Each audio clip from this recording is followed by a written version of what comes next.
நான் திருச்சபை ஒரு சின்ன திருச்சபையாக இருக்கும்போது, திருச்சபையில் இருக்கிற ஒரு முக்கியமான பிரதருடைய மாமியார் ஒருத்தங்க இறந்து போனாங்க. அப்போ அவர்களுடைய 40வது நாள் ஜெபம் ஒன்று வச்சுருந்தாங்க. அப்போ அந்த 40வது நாள் அவர்கள் ஆண்டவரை ஏற்றுக்கொள்ளலை, ரட்சிக்கப்படலை. இவர் ஒருவர் மட்டும்தான் சர்ச்சுக்கு வந்துட்டு இருந்தார். அப்போ அவர் சொன்னார், இந்த 40வது நாள் ப்ரேயருக்கு ஒரு 2-3 பேரை கூப்பிட்டுருக்குறேன், நீங்கள் வர முடியுமா அப்படின்னு கேட்டார். அது ஒரு சனிக்கிழமை சாயந்தரமாக இருந்துச்சு. ஞாயிற்றுக்கிழமை எப்போவுமே சனிக்கிழமை ஞாயிற்றுக்கிழமை அந்த வெள்ளி சனி ஞாயிறு 3 நாட்களும் ஆரம்பத்தில் ஃபாஸ்டிங் போட்டு ஜெபம் பண்ணும். சனிக்கிழமை எங்கேயுமே மோஸ்ட்லி போகாமல் சரி ஞாயிற்றுக்கிழமை ஆராதனைக்காக ப்ரிப்ரேஷன் பண்ணுறது மாதிரி உட்காருவோம். அப்போ அவர் கூப்பிட்டாரு. என்னாலும் எப்படி போகிறது, அடுத்த நாள் ஆயத்தம் பண்ணலாம் அப்படின்னு நினச்சாலும் சரி நம்ம டெத்துக்கும் நம்ம போகல, நம்ம அதனால் இந்த ஜெபத்துக்கு போகலான்னு சொல்லி அந்த சாயந்தரம் 6 மணிக்கு அந்த ப்ரேயருக்கு போனேன். போகும்போது ஒரு டெத்து வீட்டில் ஒரு 40th டே ப்ரேயருக்கு எப்படி ப்ரிப்ரேஷன் பண்ணுமோ அப்படி ப்ரிப்ரேஷன் பண்ணிட்டு போயிட்டு கிட்டத்தட்ட ஒரு 6 பேர் வந்திருந்தாங்க. ஒரு 45 நிமிஷம் அந்த இடத்துல பிரசங்கம் பண்ணேன். அப்போ பிரசங்கம் பண்ணி முடிச்சுட்டு வெளியே வரும்போது ஒருத்தர், எனக்கு ரொம்ப நெருக்கமான ஒருத்தர் கேட்டார், 4 பேருக்கு 3/4 மணி நேரம் பிரசங்கம் தேவையா அப்படின்னு கேட்டார். ஸோ நான் ஒன்றுமே சொல்லலை. ஆனால் அந்த ப்ரேயர் முடித்த உடனே அந்த வீட்டினுடைய ஹவுஸ் ஓனர் அவங்க இந்த பொலிட்டிக்கலில் கட்சியில் ரொம்ப முக்கியமான ஒரு நபராக அப்போ ஆரம்பித்தாங்க. ஆனால் அவங்க என்னமோ தெரில, அந்த செய்தியை அவங்க ரொம்ப ரொம்ப ஞானமாய் கொஞ்சம் கவனிப்பாக அவங்க கேட்டது மாதிரி எனக்கு தெரிஞ்சிருச்சு. முடித்த உடனே எனக்காக ஒரு ஜெபம் பண்ண முடியுமா ஃபாதர் அப்படின்னு கேட்டாங்க. கண்டிப்பாக உங்களுக்காக நான் ஜெபம் பண்ணுறேன் அப்படின்னு சொல்லிட்டு அவங்களுக்கு ஜெபம் பண்ணேன்.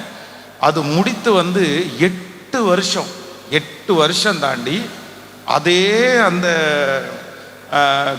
கட்சியில் இருக்கிற அந்த நபர் அவங்க அந்த ஊரினுடைய ஒரு பெரிய போஸ்ட், மேயர் போஸ்ட் மாதிரி ஒரு போஸ்ட்னு வைங்களேன், அதற்காக அவர்கள் நிற்க போகிறாங்க. அவங்க என்னிடத்துல அப்பாயின்மெண்ட் கேட்டு என்னை பார்க்கணும் அப்படின்னு சொன்னாங்க. சரி வர சொல்லுங்க, நான் பார்க்குறேன் அப்படின்னு.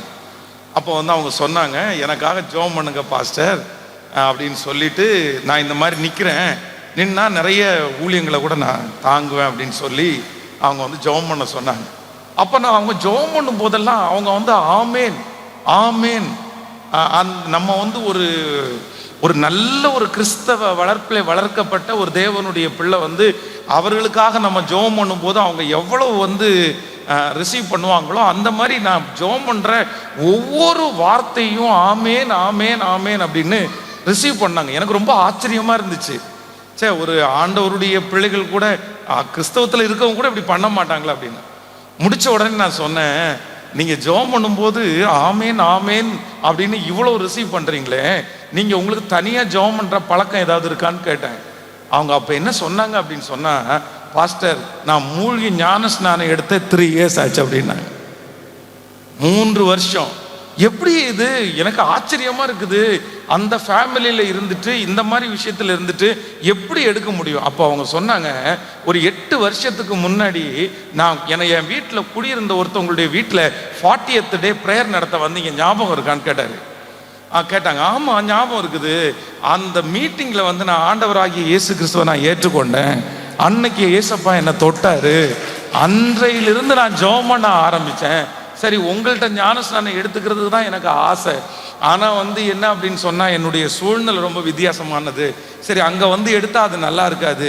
அதனால நான் ஒரு முக்கியமான இடத்த சொல்லி அங்கேருந்து ஞானஸ்நானம் எடுத்துட்டேன். நான் இப்போ ஆண்டவரோடு தான் நடக்கிறேன். நான் முழுக்க முழுக்க ஆண்டவருடைய பிள்ளை அப்படின்னு சொன்னாங்க. அப்போது ஆண்டவருடைய பிள்ளைகளே, உன் ஆகாரத்தை தண்ணீர்கள் மேல் போடு, அநேக நாட்களுக்கு பின்பு அதனுடைய பலனை காண்பாய்.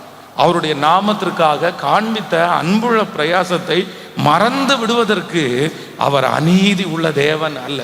சில நேரத்தில் உங்களுக்கு அங்கீகாரம் கிடைக்கலாம், அங்கீகாரம் கிடைக்காம இருக்கலாம். நிறைய பேர் ஒருவேளை மறந்து இருக்கலாம். ஒருவேளை நீங்கள் பிரயாசப்பட்டது எல்லாமே ஒருவேளை வீணாயிருச்சோன்னு தோணலாம். ஆனால் உண்மையிலேயே நீங்கள் எடுத்த பிரயாசம், நீங்கள் ஜெபித்த ஜெபம், நீங்கள் வடித்த கண்ணீர், இது ஒன்றுமே கண்டிப்பாக இல்லாமல் போகாது. அத்தனைக்கும் ஆண்டவர் ஆசீர்வாதத்தை கட்டளையிடுவதற்கு வல்லவராய் இருக்கிறார். இன்றைக்கு ஒருவேளை ஆண்டவர் வந்து அமைதியாய் இருப்பது போல உங்களுக்கு வந்து தோன்றலாம். கர்த்தர் அமைதியா இருக்கிறது ஒன்று நீங்கள் நினைத்து கொள்ளுங்கள். நம்ம ஆண்டவரிடத்துல தேடுவதும் நம்ம ஆண்டவருக்கு ஊழியம் செய்வதும் வந்து பேங்க்ல போடுற பேலன்ஸ் மாதிரி தான். எப்பவுமே நான் அப்படிதான் நினைப்பேன். எப்பெல்லாம் நம்ம வந்து ஒரு பேங்க்ல ஒரு பணத்தை போட்டோம் அப்படின்னா கண்டிப்பாக அந்த பணத்தை நம்மை தவிர வேற யாரும் எடுக்க முடியாது. அப்படி ஒருவேளை எடுப்பார்களே ஆனால் நம்முடைய பிள்ளைகள் தான் அந்த பணத்தை எடுக்க முடியும். அதனால நீங்க ஜெபிக்கிற ஜெபம், நீங்க செய்கிற ஊழியம், இது எல்லாத்தையும் உங்களுடைய கண்கள் கண்டிப்பாக அந்த நன்மையை பார்க்கும். இல்லாவிட்டாலும் உங்களுடைய சன்னதிகள் வந்து அந்த நன்மையை காணும்படியாக கர்த்தர் உதவி செய்கிறதற்கு கர்த்தர் வல்லவரா இருக்கிறார். அவர் அந்தரங்கத்திலே பார்க்கிற பிதா, அவர் அந்தரங்கத்திலே பார்க்கிற பிதா. வேதம் சொல்லுகிறது ஆண்டவருடைய பிள்ளைகளுக்கு ஜெயம் அப்படின்றது முதல் ஜெயம் எங்க அப்படின்னு சொன்னா, இந்த முதல் ஜெயம் வந்து மற்றவர்களுக்கு முன்பாகன்னு நினைச்சுக்காதீங்க. நம்ம நிறைய பேர் ஜெயிக்கிறதுக்கு ஆசைப்படுவோம். நமக்கு எல்லாருக்குமே ஜெயிக்கிறதுக்கு ஆசை. எங்கேயாவது யாராவது ஒருத்தருக்கு முன்னாடி நம்ம நிற்கணும், நம்ம கைத்தட்டல் வாங்கணும். ஆனால் உண்மையிலேயே முதல் உங்களுடைய ஜெயம் எங்க அப்படின்னு சொன்னா, வேதம் சொல்லுகிறது அந்தரங்கத்தில் பார்க்கிற பிதா. யார் ஒரு தேவனுடைய பிள்ளை வந்து அந்தரங்கத்துல ஜெயிக்கிறாங்களோ, மறைவிடத்துல ஜெயிக்கிறாங்களோ, யாரும் இல்லாத போது ஜெயிக்கிறார்களோ, அங்க நீங்க ஜெயிச்சிட்டீங்க அப்படின்னு சொன்னா கர்த்தர் ஆயிரங்களுக்கு முன்பாக ஒரு நாள் கர்த்தர் உங்களை ஜெயிக்கிறவர்களாய் வந்து நிறுத்துவார். எத்தனை பேர் ஆமோதிக்கிறீர்கள்? ஆனா நம்ம நிறைய பேர் கோட்டை விடுறது எங்க கோட்டை விட்டுறோம் அப்படின்னு சொன்னா, அந்தரங்கத்துல நம்ம கோட்டை விடுறோம். நம்முடைய தனிப்பட்ட வாழ்க்கையில நம்ம எப்படி இருந்தாலும் பரவாயில்லன்னு நினைக்கிறோம். யாரும் பார்க்காத இடத்துல நான் வந்து சாக்கடையா இருந்தா கூட பரவாயில்லன்னு நினைக்கிறோம். இல்லை இல்லை இல்லை இல்லை, ஆண்டவர் வந்து நீங்க 100 பேருக்கு முன்னாடி நிற்கிறத கர்த்தர் பார்க்கல, நீங்க 1000 பேருக்கு முன்னாடி நிற்கிறதுக்கு பார்க்கறது இல்லை. ஆண்டவர் எதை பார்க்கிறார் அப்படின்னா, நீங்க தனியா நிற்கும் போது நீங்க எப்படி இருக்கிறீங்க, நீங்க யாரும் இல்லாத போது எப்படி இருக்கிறீங்க, அந்த மறைவிடத்துல நீங்க எப்படி இருக்கிறீங்க, ஒரு ரூமுக்குள்ள நீங்க எப்படி இருக்கிறீங்க, உங்க குடும்பத்துக்குள்ள நீங்க எப்படி இருக்கிறீங்க. கர்த்தர் சொல்லுகிறார், அந்த காரியத்தை கர்த்தர் பார்த்து நீங்க ஒண்ணுமே பண்ண வேண்டாம். ஆண்டவர் வெளியரங்கமாய் ஒரு நாள் எல்லாருடைய கண்களுக்கு முன்பாகவும் கொண்டு வந்து நிறுத்துறதற்கு கர்த்தர் வல்லவராய் இருக்கிறார். நான் வந்து வேதாகம கல்லூரி பைபிள் காலேஜ் படிக்கும்போது உண்மையிலே ரொம்ப வந்து கஷ்டப்பட்டேன். அந்த பைபிள் காலேஜினுடைய லைஃப் வந்து எனக்கு வந்து ரொம்ப ஒரு திருப்தியாய் வெற்றியாய் அமையவில்லை. ஆனால் ஆண்டவர் வந்து ரொம்ப அழகாக உருவாக்குனார். நான் ரொம்ப நன்றி செலுத்துகிறேன், அந்த காலேஜுக்காக நன்றி செலுத்துகிறேன். ஆண்டவர் என்ன அந்த இடத்துல நடத்துனதுக்காக நன்றி செலுத்துகிறேன். ஆனால் வந்து என்ன அப்படின்னா, இந்த காலேஜில் படிக்கும்போது பார்த்தீங்க அப்படின்னா, இந்த தேர்ட் இயர் முடித்த உடனே அந்த தேர்ட் இயர்லேயே ஒரு ஸ்டூடெண்ட்டை செலக்ட் பண்ணி நெக்ஸ்ட் இயர் ஒரு 35 ஸ்டூடெண்ட் 40 பேர் இருப்பாங்க. அந்த 40 பேருக்கு வார்டனா அப்பாயின்மெண்ட் பண்ணுவாங்க. அந்த 40 பேருக்கு வார்டனா அப்பாயின்மெண்ட் பண்றவங்களுக்கு நல்ல சாட்சி இருக்கணும், அவங்களுக்கு நல்ல நாலேஜ் இருக்கணும், அவங்க அந்த 40 பேரையும் நடத்துகிற அளவுக்கு ஒரு வாட்டசாட்டமான ஆளா இருக்கணும். இந்த மாதிரி ஒரு 40 ஸ்டூடெண்ட்டை நடத்துறதுக்குன்னு ஒரு குவாலிட்டி இருக்குது. அதற்கு மாறாக ஸ்டூடெண்ட்டு, அப்புறம் டீச்சர்ஸு, ஓவர்சியரு, இப்போ பாஸ்டேஸ் மீட்டிங் நடக்கும்போது அத்தனை பாஸ்டேஸு, இவங்க எல்லாருக்குமே இந்த வார்டன் வந்து ரொம்ப கொஞ்சம் முக்கியமான நபர். அதற்கு ஒரு சரியான பர்சனை தான் அவங்க தேர்ந்தெடுப்பார்கள். ஆனால் அந்த பைபிள் காலேஜில் உண்மையிலேயே ரொம்ப நாலேஜ் குறைவானவன் நான். அந்த பைபிள் காலேஜிலேயே அம்மா அப்பாவுடைய உறவில்லாமல் வளர்ந்தவன் நான். எல்லா லிஸ்ட்டையும் போட்டால் அதில் எதுவுமே நான் இல்லை. ஆனால் அந்த பைபிள் காலேஜில் அந்த பாடனா இருக்கணும்னுலாம் நான் நினைக்கல. ஆனால் யாருக்குமே தெரியாமல் மொட்டை மாடியில் போய் பார்த்தீங்கன்னா இரவு எல்லாரும் தூங்கினதற்கு பிறகு அந்த சிமெண்ட் தரைக்கு மேலே முழங்காலில் நின்று பல மணி நேரங்கள் அப்படியே அழுத ஆண்டவரோட பேசிகிட்டே இருப்பேன். என்னுடைய தேவைகளை எல்லாம் வந்து சொல்ல மாட்டேன், ஆனால் ஆண்டவரே உங்களை ரொம்ப பிடிக்கும் அப்படின்னு சொல்லி ஆண்டவரிடத்துல பேசிட்டே இருப்பேன். ஜெபம் பண்ணிட்டு பல நாட்கள் அப்படி யாருமே பார்க்கல, யாருக்குமே தெரியாது.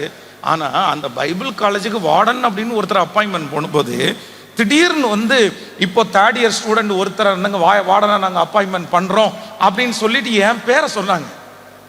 எனக்கு ரொம்ப ஆச்சரியமா இருந்துச்சு. நான் வந்து ஒரு பெர்சன்டேஜ் கூட நான் நினைக்கல. அப்பதான் நான் நினைச்சேன், அந்தரங்கத்திலே பார்க்கிற பிதா உங்களுக்கு வெளியரங்கமாய் பதில் கொடுப்பார். அப்போ ஆண்டவர் வந்து உங்களை பார்க்கிறார். நீங்க அந்தரங்கத்துல யாருமே பார்க்கலனாலும் நீங்க வந்து கவலையே பட வேண்டாம். உங்களுக்கு அங்கீகாரம் கிடைக்கலன்றதுக்காக நீங்க சோர்ந்து போகாதீங்க. ஒருவேளை நீங்க அந்தரங்கத்துல அந்த மாதிரி யாருக்கும் தெரியாம பண்ணும்போது உங்களுக்கு அங்கீகாரத்தை தவிர நிறைய டிஸ்கரேஜ் வந்து வரலாம், உங்களை நிறைய பேர் புரிஞ்சுக்காம இருக்கலாம். ஆனா நான் நம்புறேன், என்னுடைய ஆண்டவர் உங்களுடைய தனிப்பட்ட வாழ்க்கையை கர்த்தர் நிச்சயமாய் பார்க்கிறார். சர்ச்சில் நம்ம ஜெபம் பண்றோம், நம்ம நிறைய பேர் ஊழியம் செய்கிறோம், ஆனா ஆண்டவர் அதெல்லாம் இல்லை. ஆண்டவர் சொல்றாரு, அவருக்காக பேசுறதற்கு இன்னும் ஆயிரக்கணக்கான பேர் இருக்காங்க, எத்தனையோ பேர் இருக்காங்க. கர்த்தர் சொல்லுகிறார், நீங்கள் கூப்பிடாவிட்டால் இந்த கல்கள் கூப்பிடும். ஆண்டவர் யாரை கொண்டாகிலும் கர்த்தர் செய்கிறதற்கு கர்த்தர் வல்லவரா இருக்கிறார். அவர் செய்ய நினைத்தது கண்டிப்பாக தடைபடாது. ஆனா ஆண்டவருக்கு தேவை என்ன அப்படின்னா, அவருக்காக பேசுகிறவர்கள் அல்ல, அவரோடு பேசுகிறவர்களைத்தான் கர்த்தர் எதிர்பார்க்கிறார். அந்த கமிட்மெண்ட் யாரிடத்துல எல்லாம் இருக்குதோ அவர்களை நிச்சயமாய் ஒரு நாள் ஆயிரங்களுக்கு முன்பாக கர்த்தர் நிறுத்துவார், உங்க குடும்பத்திலே நிறுத்துவார். நீங்கள் சாட்சி சொல்லுவீர்கள், இதற்கு எந்த சந்தேகமே இல்லை. நான் தாவீதனுடைய வாழ்க்கையை வாசிக்கும் போது எனக்கு ரொம்ப பிரமிப்பா இருக்கும், ஆச்சரியமா இருக்கும். பாருங்க, இந்த சிங்கத்தையும் தாவீது கோலியாத்தை கோலியாத்துக்கு நேராக போருக்கு போறதற்காக கோலியாத்துக்கு முன்னாடி ரெடி ஆகிறான். ரெடி ஆன உடனே சவுல் என்ன சொல்றான் அப்படின்னு சொன்னா, தாவீதை பார்த்து சொல்கிறான், நீயோ இளைஞன், அவனோ தன் சிறு வயது முதலே அவன் யுத்த வீரன், அவனை ஜெயிக்கிறதுக்கு ஒன்னால முடியாது. அவனுடைய உயரத்தை பாத்தியா, அவனுடைய கையை பாத்தியா, அவனுடைய கையில இருக்கிற ஆயுதத்தை பாத்தியா, கேடகத்தை பாத்தியா, நீ சின்ன பையன், அவனோ தன் சிறு வயது முதலே யுத்த வீரன். அப்போ தாவீது அந்த இடத்துல ஒரு ஸ்டேட்மெண்ட் சொல்றாரு, நீங்க ஒன்றும் பயப்படாதீங்க, ஏற்கனவே ஒரு சிங்கத்தை நான் கொன்னுட்டேன், ஏற்கனவே ஒரு கரடியை நான், சொல்லுங்களேன், ஒரு சிங்கத்தை நான் கொன்னுட்டேன், ஒரு கரடியை கொன்னுட்டேன். ஒண்ணு இவன் சிங்கத்தை போல இருப்பான், இல்ல அப்படின்னா கேட்கல. நம்ம நிறைய பேர் இந்த வீட்டில் நிறைய பேர் வீட்டில் கரப்பாம்பூச்சி நிறைய இருக்கும் பாருங்க. நான் ஒரு விஷயம் எனக்கு 2 சின்ன பசங்க இருக்காங்க. அப்போ ஒருத்தன் பார்த்தீங்கன்னா ஒரு நாள் ஒரு கரப்பாம்பூச்சியை கையில் தூக்கிட்டு வந்தான். அந்த கரப்பாம்பூச்சி கொஞ்சம் செத்துருச்சு, ஒரு 75% செத்துருச்சுன்னு வைங்களேன். அந்த கரப்பாம்பூச்சி ஒரு 20% சாகிறதுக்கு இருக்கும்போது சாகிற வரைக்குமே அது துடிச்சிட்டு இருக்கும். அப்போ அதனுடைய நீளமா மூக்கு மாதிரி ஒன்று இருக்கும்ல, அதை தூக்கி கையில் வச்சுட்டு என்கிட்ட சொன்னேன், டேடி பாருங்க டேடி, நான் காக்ரோஸை உயிரோட பிடிச்சிட்டேன் அப்படின்னா. நான் சொன்னேன், நீ உயிரோட எல்லாம் பிடிக்கல, அதுக்கு ஏற்கனவே 75% என்ன ஆச்சு, உயிர் போச்சு. இல்லை இல்லை இல்லை, நீங்க போட்டோ எடுங்க, நீங்க போட்டோ எடுங்க, நீங்க போட்டோ எடுத்து செல்ஃபி எடுத்து கேபா இந்த கரப்பாம்பூச்சியை பிடிச்சிட்டாரு அப்படின்னு போடுங்க. அவனுடைய எனக்கு ரொம்ப தமாசா இருந்துச்சு. அப்போ ஒரு சாதாரணமான ஒரு கரப்பாம்பூச்சியே நம்ம கொன்னுட்டோம் அப்படின்னு சொன்னா நம்ம நிறைய பேர் ஸ்டேட்டஸே போடுறோம். நிறைய பேர் செத்த பாம்பு இருக்கு பாருங்களேன், அதை அடிச்சு ஏற்கனவே கொண்டிருப்பாங்க, ஆனா அதை ஒரு குச்சியில தூக்கி பிடிச்சிட்டு நான் தான் அடிச்சு கொண்டேன்ட்டு இருப்பாங்க. அப்படி அப்போ ஒரு சின்ன சாதாரணமான விஷயத்துக்கு நம்ம நிறைய பேர் பிரகடனப்படுத்துவோம், பெரிய இடத்துல நம்ம சொல்லணும்னு நினைப்போம். ஆனால் சிங்கத்தை கொண்டிருக்கிறான், கரடியை கொண்டிருக்கிறான், அவனுக்கு எந்த அதிக அங்கீகாரமும் கிடைக்கல. இதுவே நம்ம பிள்ளைங்க யாராவது அதை செஞ்சிருந்தா கண்டிப்பா நம்ம சொல்றோம், நம்முடைய சொந்தக்காரங்க எல்லாருக்குமே போன் பண்ணி நம்ம சொல்லியிருப்போம், என் பையன் தெரியுமா, என் பையன் தெரியுமா 10th ஒரு நல்ல மார்க் எடுத்தானா ஊர் ஃபுல்லா போன் பண்ணி சொல்லுவோம். அவ்வளவு நம்ம சொல்ற ஆட்கள். ஆனால் தன்னுடைய அந்தரங்கத்திலே சிங்கத்தையும் கரடியையும் கொன்ன இந்த தாவீதுக்கு எந்த அங்கீகாரமுமே கிடைக்கல, எந்த கைத்தட்டுதலுமே கிடைக்கல. அதற்கு அவனுக்கு நிறைய நேரத்தில் திட்டு தான் கிடைச்சிருச்சு. அவங்க அம்மா அப்பாட்ட சொல்லுகிற அளவிற்கு கூட அவங்க அம்மா அப்பா இவனோட நெருக்கமா இல்லை. நம்ம இருந்தா ஓடி போய் சொல்லிடுவோம், யார் அங்கீகரிச்சாலும் இல்லைனாலும் நம்ம அம்மா அப்பா அங்கீகரிச்சிருவாங்க, இவனை பற்றி எதுவுமே தெரியாது. ஆனா வேதம் சொல்லுகிறது, அந்தரங்கத்திலே ஜெயித்த அந்த தாவீதை யார் பார்த்தா அப்படின்னு சொன்னா கர்த்தர் பார்த்தா, ஆண்டவர் பார்த்தா, கர்த்தர் அங்க கை தட்டினார். பரலோகத்தில் இருக்கிற தூதர்கள் எழும்பி நின்றார்கள், அவனை வரவேற்றார்கள். ஆனா ஒரு நாள் கோலியாத்திற்காக 40 நாட்கள் காலையிலையும் சாயந்தரமும் பயந்து பயந்து ஓடின அத்தனை இஸ்ரவேல் ஜனங்கள் மத்தியில இவன் ஒரே ஒரு நபர் நிக்கிறத பார்த்துட்டு, ஜெயிச்சதை பார்த்துட்டு அத்தனை பேரும் பிரமிச்சு, இவன் எங்க இருந்து வந்தான், இவன் யாருடைய பிள்ளை, இவன் யாருடைய மகன், நிறைய பேர் தொழாவ ஆரம்பிச்சாங்க. அப்பதான் அவன் சொல்றான், ஒரு விசை சிங்கத்தை என் கையில ஒப்பு கொடுத்த கர்த்தர், கரடியை என் கையில ஒப்பு கொடுத்த கர்த்தர், இந்த பெலிஸ்தியனையும் கர்த்தர் என் கையிலே ஒப்பு கொடுத்தார். இன்னைக்கு வருகிற இந்த யங்ஸ்டர்ஸ், வாலிப தம்பிகள் தங்கச்சிகளுக்கு நிறைய பேருக்கு நிறைய ஆசை இருக்குது. உண்மையிலே நான் மதிக்கிறேன். ஏன்னா ஆண்டவருக்காக வாழணும், ஆண்டவருக்காக செய்யணும், பெரிய ஊழியத்தை செய்யணும், நிறைய பாட்டு பாடணும், நிறைய ஊழியம் செய்யணும். இந்த ஆசையை ஆண்டவர், நான் நம்புறேன், இது சாதாரணமா வரல. இத்தனை பேர் இருக்கும் போதும் இப்படிப்பட்ட ஒரு இருதயத்துல ஒரு ஆசையை உங்களுக்குள்ள கர்த்தர் உங்களுக்குள்ள இருக்குது அப்படின்னா அது உண்மையிலே ஆண்டவர் தான் உங்களுக்குள்ள வச்சது. உங்களுடைய இருதயத்துக்குள்ள கர்த்தர் தான் வச்சிருக்கிறாரு. அந்த சந்தோஷத்தை கர்த்தர் தான் கொடுத்திருக்கிறாரு. ஆனா நீங்கள் நிலையாய் நிற்கணும்னா, நீங்க கர்த்தருக்காக பயன்படணும்னா, உங்களுக்கு மிக அவசியமான ஒன்று என்னன்னா, ஆண்டவரே, யாருமே என்னை பார்க்காத, யாருக்குமே தெரியாத அந்த வாழ்க்கையில நான் ஜெயிக்கக்கூடிய கிருபை எனக்கு தாங்கன்னு இன்னைக்கு நீங்க அதுல கான்சன்ட்ரேட் பண்ணுங்க. கண்டிப்பா சொல்றேன், எவ்வளவு புயல் வந்தாலும் கண்டிப்பாக நீங்கள் சோர்ந்து போக மாட்டீர்கள். அத்தனையும் நடுவிலையும் கர்த்தர் உங்களை நிற்க பண்ணி, உங்களுடைய ஊழியத்தை கர்த்தர் பலப்படுத்தி, உங்களுடைய எதிர்காலத்தை ஆண்டவர் ஆசீர்வதித்து கிருபையாய் நடத்துகிறதற்கு கர்த்தர் வல்லவராய் இருக்கிறார். எத்தனை பேர் ஆமோதிக்கிறீர்கள்? எல்லாரும் இன்னைக்கு இந்த ஜெபத்துல என்ன ஜெபிக்கணும் அப்படின்னு சொன்னா, ஆண்டவரே, என்னுடைய யாரும் அறியாத என்னுடைய வாழ்க்கையிலே கிருபை கிருபை கிருபை. நிறைய பேருடைய வீட்டில் வந்து சிசிடிவி கேமரா வச்சோன்னா தெரியும் எந்த சூழ்நிலையில இருக்கிறாங்கன்னு தெரியும். இங்க வந்தா ரொம்ப சந்தோஷம்தான், இங்க வந்தா ரொம்ப அல்லேலூயா தான், இங்க வந்தா பாட்டு தான், இங்க வந்தா ஆராதனை தான், இங்க வந்தா பேகை தூக்கி போட்டு நம்ம நிறைய பேர் ஊழியம் செய்கிறதா இல்ல, தவறா சொல்லல. ஆனா என்ன அப்படின்னு சொன்னா, என்னுடைய ஆண்டவர் உங்களை எங்க விசாரிக்கிறாருன்னா, நீ அந்தரங்கத்திலே ஜெயிப்பீர்களே ஆனால், தனிமையிலே ஜெயிப்பீர்களே ஆனால், கர்த்தர் நீங்க தேடி போகவே வேண்டாம். கர்த்தர் உங்களை சகலத்தையும் தேடி வர பண்ணுவதற்கு கர்த்தர் வல்லவராய் இருக்கிறார். நீங்கள் வெட்கப்பட்டு போன இடத்துல கூட கர்த்தர் உங்களை சாட்சியாய் நிறுத்துகிறதற்கு கர்த்தர் வல்லவராய் இருக்கிறார். அத்தனை பேரும் உங்களுக்கு முன்பாக நிறைய பேர் போட்டியாளர்களா இருக்கலாம், நிறைய போட்டி போடலாம். ஆனா அந்த இடத்துல ஒன்றுமே இல்லாவிட்டாலும் உங்களை ஜெயிக்க பண்ணுவதற்கு கர்த்தர் வல்லவராய் இருக்கிறார். ஆண்டவர் வாக்கு கொடுக்கிறார். மனிதனும் முகத்தை பார்க்கிறான், கர்த்தரோ எங்க பார்க்கிறார் அப்படின்னா, சத்தமா சொல்லுங்க எல்லாருமே. இன்னைக்கு இந்த குடும்ப ஆசீர்வாத கூட்டத்துல ஒரே ஒரு தீர்மானம் முதல்ல எடுப்போம். ஆண்டவரே, நான் என்னுடைய அஸ்திபாரத்தை பலப்படுத்துறதுக்கு கிருபை தாங்க ஆண்டவரே. யாருமே பார்க்காத அந்த பலிபீடத்தை செப்பனிடுவதற்கு எனக்கு உதவி செய்யுங்க ஆண்டவரே. நீங்க அப்படி ஜெபம் பண்ணுங்க. இந்த வருஷத்தினுடைய கடைசி நம்ம வந்துட்டோம். இன்னும் 2 மாதம் தான் இருக்குது.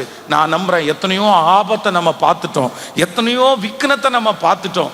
நம்ம செய்த தவறுகளுக்கெல்லாம் ஆண்டவர் நம்மளை தண்டிச்சாருன்னா நம்ம நிறைய பேர் உயிரோட இருந்திருக்கவே முடியாது.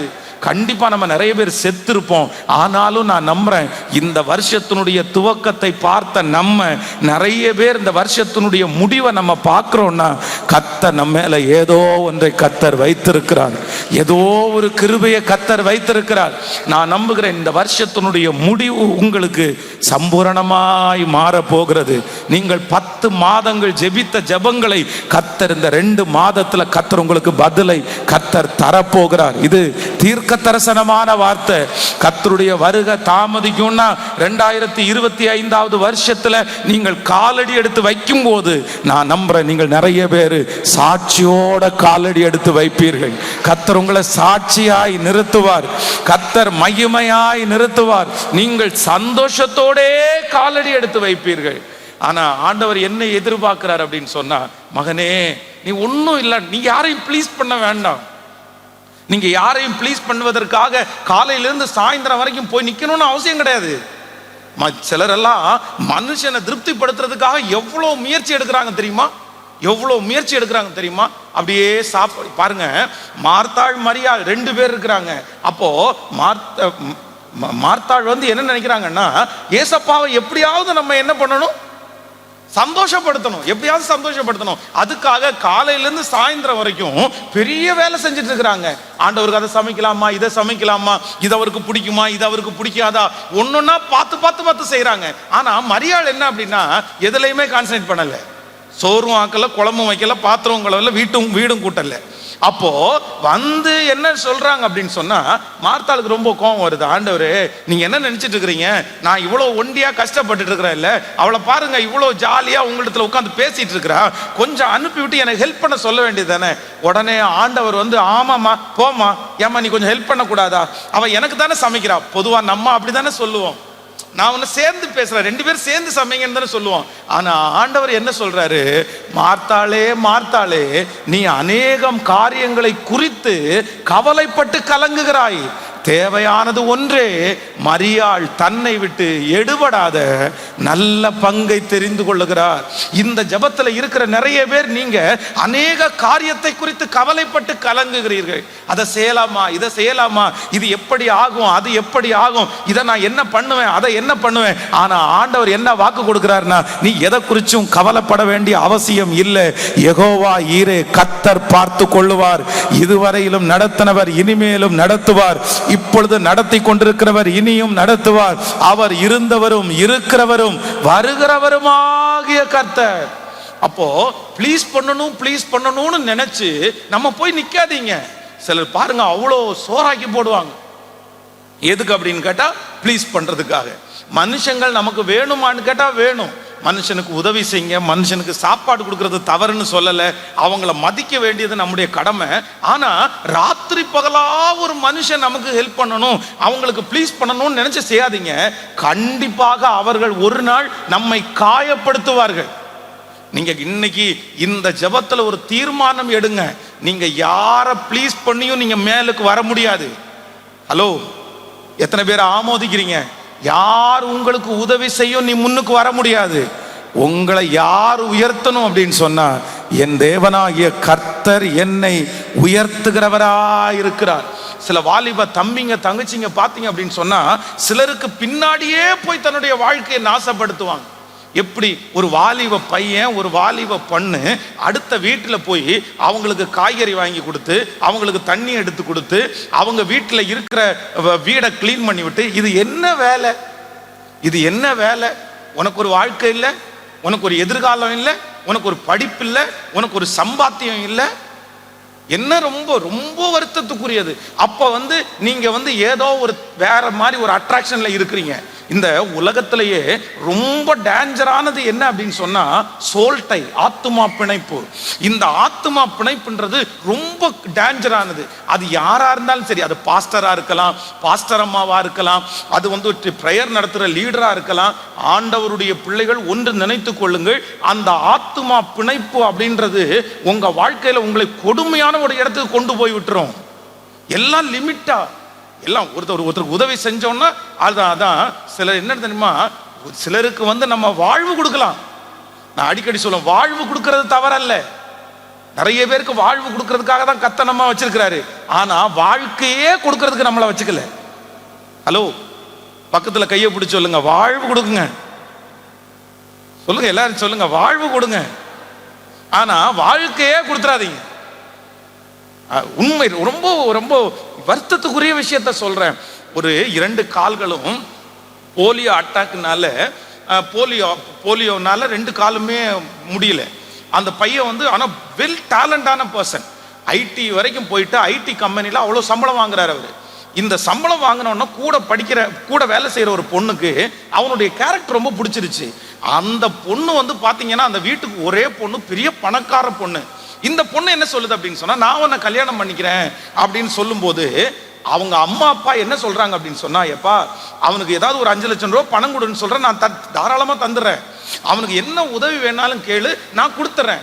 ஆனா அவன் 2 காலோட இருக்கிறான், நீ கால் இல்லாம இருக்கிறான், நீ 2 காலு 2 கையோட நீ அழகா இருக்கிற, நாளைக்கு உங்களுக்குள்ள பயங்கரமான மிஸ் அண்டர்ஸ்டாண்டிங் வந்துடும், வேண்டான்னு சொன்னதுக்கு அப்புறம் அந்த பொண்ணு வலுக்கட்டாயமா, இல்ல நான் கமிட் பண்ணிட்டேன், நான் அவனோட தான் நான் வாழ்வேன், இப்படிப்பட்ட ஒருத்தருக்கு தான் வாழ்க்கை கொடுக்கணும்னு தான் கடவுள் என்ன வச்சிருக்கிறாரு, நான் கண்டிப்பா அப்படிப்பட்டவர்களுக்கு வாக்கு கொடுப்பேன்னு சொல்லி தன்னுடைய குடும்பத்தையே எதிர்த்து அந்த மனுஷனை கல்யாணம் பண்ணாங்க. நல்லா போச்சு, 2 குழந்தைகள் பிறந்தார்கள். 2 குழந்தைகள் பிறந்ததுக்கு பிறகு இவர் வீட்டுல இருந்து ஒர்க் பண்றாரு, அவங்க ஆபீஸ்ல போய் ஒர்க் பண்றாங்க. ஆபீஸ் முடிச்சுட்டு ஒரு 11 o'clock வீட்டுக்கு வரும்போது ஒரு மேனேஜர் ஏதோ ஒரு டவுட்டுக்காக கால் பண்றாரு. இந்த கால் வந்த உடனே இந்த மனுஷனுக்கு பார்த்தீங்கன்னா அந்த சிஸ்டர் மேல ஒரு சந்தேகம் வந்துருச்சு. இந்த சந்தேகம் ஒரு பெரிய பிரிவினை உண்டு பண்ணி, நான் கால் இல்லாதனால தானே நீ இப்படி பண்ற, நீ எங்க போனேன்னு யாருக்கு தெரியும், உன்னை யாரு பார்த்தா, என்னென்னமோ பேசி இன்றைக்கு அந்த பிள்ளையினுடைய வாழ்க்கை வந்து பார்த்தீங்கன்னா அப்படியே நடுத்தருவில் இருக்கிறது மாதிரி ஒரு சூழ்நிலை. அப்போ ஆண்டவருடைய பிள்ளைகள் இந்த ஜெபத்துல இருக்கிற யாருக்காக ஆண்டவர் பேசுறாருன்னு தெரியல. உங்க வாழ்க்கையில என்னைக்கு மனுஷனுக்காக எல்லாத்தையும் செய்யறீங்களோ அன்னைக்கே நீங்க நின்னுட்டீங்க. அதற்கு பலன் உங்களுக்கு கிடைக்காது. அதைத்தான் ஆண்டவர் செய்தார். நீங்கள் எதை செய்தாலும் நீங்க மனுஷனுக்குன்னு செய்யாதீங்க, யாருக்குன்னு செய்யுங்கன்னா அவருடைய நாமம் மகிமைக்காக நீங்க செய்யுங்க. கண்டிப்பாக கர்த்தர் உங்களுக்கு இம்மையிலும் மறுமையிலும் பெரிய பலனை கர்த்தர் தருவார். இதுல சந்தேகமே இல்லை. அதனால வாலிப தம்பிங்க தங்கச்சிங்க யாராவது இங்க அப்படிப்பட்ட சூழ்நிலையில இருப்பீங்கன்னா உன் லைஃபை வேஸ்ட் பண்ணிராதடா, உன் லைஃபை வேஸ்ட் பண்ணிராதம்மா, யாருக்காகவும் வேஸ்ட் பண்ணிராத. நீ ரொம்ப ஃபீல் பண்ணுவ. கொஞ்ச நாள் தான் இளமை அப்படின்றது, கொஞ்ச நாள் வாலிபம் அப்படின்றது கொஞ்ச நாள். அதுக்கு மேல நீ நினைச்சா கூட கிடைக்காது, நீ நினைச்சா கூட வேகமா இருக்க முடியாது. அந்த கொஞ்ச நாளை நீ மிஸ் பண்ணிட்டேன்னா அதற்கு பிறகு உன்னுடைய வாழ்நாள் முழுக்க நீ ரொம்ப வருத்தப்படுவ. அதனால ரொம்ப ஜாக்கிரதையா இருக்க வேண்டியது என்ன அப்படின்னு சொன்னா, இந்த ஆத்துமா பிணைப்பு வேண்டாம். நிறைய பேரை நான் ஊக்குவிப்பேன். அதான் சொந்த மனைவியை அவருக்கு ஒன்றும் செய்ய முடியாது, கணவனாருக்கு ஒன்றும் பண்ண முடியாது, தன்னுடைய சொந்த பிள்ளைகளுக்கு எதுவும் பண்ண மாட்டாங்க. ஆனா இவங்க யாருக்கு செய்வாங்கன்னா, ஊர்ல உள்ள அத்தனை பேருக்கு இவங்க நல்லவங்களா இருப்பாங்க. ஊர்ல இருக்கிறவங்களுக்கு தீர்க்க தரிசனம் சொல்லுவாங்க, ஊர்ல இருக்கிறவங்களுக்கு அதெல்லாம் பண்ணுவாங்க, ஊர்ல இருக்கிறவங்களுக்கு ஜெபம் நடத்துவாங்க. இது இல்ல, நான் வந்து ரொம்ப சீரியஸா சொல்றேன். என்னுடைய கிட்டத்தட்ட நான் மினிஸ்ட்ரிக்கு வந்து 24 இயர்ஸ், 24 வருஷம். இந்த 24 வருஷத்துல நான் பாடுபட்டது, ஒரு குடும்பம் ஒண்ணுமே இல்லாம போயிடுச்சு. அந்த பிள்ளைகளை கூப்பிட்டு கேட்டா, எங்க அம்மா கிறிஸ்தவளா இருந்து என்ன பிரயோஜனம்? காலையில 7 மணி ஆனா அந்த அம்மா வந்து ஜோல்னா பைய போட்டுட்டு அவங்க ஒவ்வொரு ஒவ்வொரு வீட்டுக்கும் போவாங்க. அந்த சில வீடுகளில் போய் நைட்டு முழுக்க ஸ்டே பண்ணி அங்க இருக்கிற நோயாளிக்காக ஜெபம் பண்ணி, உபவாசம் இருந்து ஜெபம் பண்ணி ஆல் நைட் பிரேயர் பண்ணுவாங்க. ஆனா தன்னுடைய பிள்ளைகளுக்கு சமைக்கல, தன்னுடைய பிள்ளைகளுக்கு துணி துவைக்கல, தன்னுடைய பிள்ளைகளை கவனிக்கல. அந்த 4 பிள்ளைகளும் பாத்தீங்கன்னா தெருவிலே போச்சுங்க. அந்த பிள்ளைங்க இன்னைக்கு 4 பேருடைய வாழ்க்கையிலையும் செகண்ட் மேரேஜுங்க. 4 பேரும் செகண்ட் மேரேஜ். ஐயோ கொடுமை, ரொம்ப ரொம்ப கஷ்டம். அதனால முதல்ல கவனிக்க வேண்டியது இன்னொருத்தருடைய குடும்பத்தை அல்ல. கர்த்தர் என்ன வாக்கு கொடுக்கிறார்னா, நீ ஸ்திரப்படு, நீ ஸ்திரப்படு, உன்னுடைய முளைகளை நீ உறுதிப்படுத்து, உன்னுடைய கூடாரத்தின் இடத்தை விசாலமாக்கு, நீ வலதுபுறத்திலும் இடம்புறத்திலும் இடம் கொண்டு பெருகு. நான் ஆசீர்வாதம்ன்றது இன்னொருத்தருக்கு போறது ஆசீர்வாதம் கிடையாது. உங்க பாத்திரம் நிரம்பி வழிஞ்சு அதுக்கு வெளியில போகுது பாருங்க, அது பாய்ந்து போய் இருக்கிற இடத்துல எல்லாம் பலன் கொடுக்கட்டும். நீங்க அதை ஒரு சவாலா எடுங்க, நீங்க அதை ஒரு தீர்மானம். உங்களை குற்றப்படுத்தல. சில இடங்கள்ல வந்து நம்முடைய வீடுகளில் அங்கீகாரம் கிடைக்காது, நம்முடைய ஜெபத்திற்கு முட்டுக்கட்டையா இருப்பாங்க. நீ ஜெபம் பண்ணி என்னத்தை பார்த்த, உங்களுடைய சின்ன சின்ன பலவீனத்தை சொல்லி சொல்லி நீ ஜெபம் பண்ணி இப்படி கோவப்படுற, நீ ஜெபம் பண்ணி இப்படி பண்ற. அதனால சிலர் வந்து உங்களுடைய ஜெபத்தை மட்டம் தட்டுவாங்க, உங்களுடைய ஊழியத்தை மட்டம் தட்டுவாங்க. நான் நம்புறேன், நீங்க கவலைப்படாதீங்க. உங்களுடைய வேல்யூ என்னன்னு உங்க கணவனாருக்கு தெரியாது, உங்க வேல்யூ என்னன்னு நிறைய பேருக்கு தெரியாது.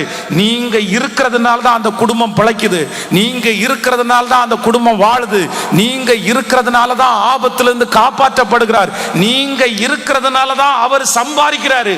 ஆனா இன்னைக்கு அவருக்கு தெரியலன்னா கூட ஒரு நாள் கண்டிப்பாக தெரிய வரும். என் மனைவியினுடைய ஜெபத்தினால தான் நான் இருக்கிறேன்னு தெரிய வரும். உங்க குடும்பத்தில் உங்களுக்கு அங்கீகாரத்தை கர்த்தர் தருவார். இன்னைக்கு ஃபர்ஸ்ட் டைம் இந்த முதல் இந்த செக்ஷன்ல ஃபர்ஸ்ட் என்ன ஒப்பு கொடுக்க போறோம்னா, ஆண்டவரே முதல்ல நீங்க என்ன பண்ணுங்க அப்படின்னு சொன்னா, என்ன உருவாக்குங்க ஆண்டவரே, என்ன ரெடி பண்ணுங்க ஆண்டவரே, நான் ரொம்ப ஸ்ட்ராங் ஆகட்டும் ஆண்டவரே, எனக்கு கத்து கொடுங்க ஆண்டவரே, என்னை ஜெயிக்க பண்ணுங்க ஆண்டவரே. உண்மையிலே சொல்றேன், ஆண்டவர் உங்களை ஸ்திரப்படுத்தி பலப்படுத்தி உங்களை நிலைநிறுத்தி அநேகருக்கு பிரயோஜனமாய் மாற்றுவதற்கு கர்த்தர் வல்லவராய் இருக்கிறார். கைகளை அசைத்து ஒரு ஹல்லேலூயா சொல்லலாம்.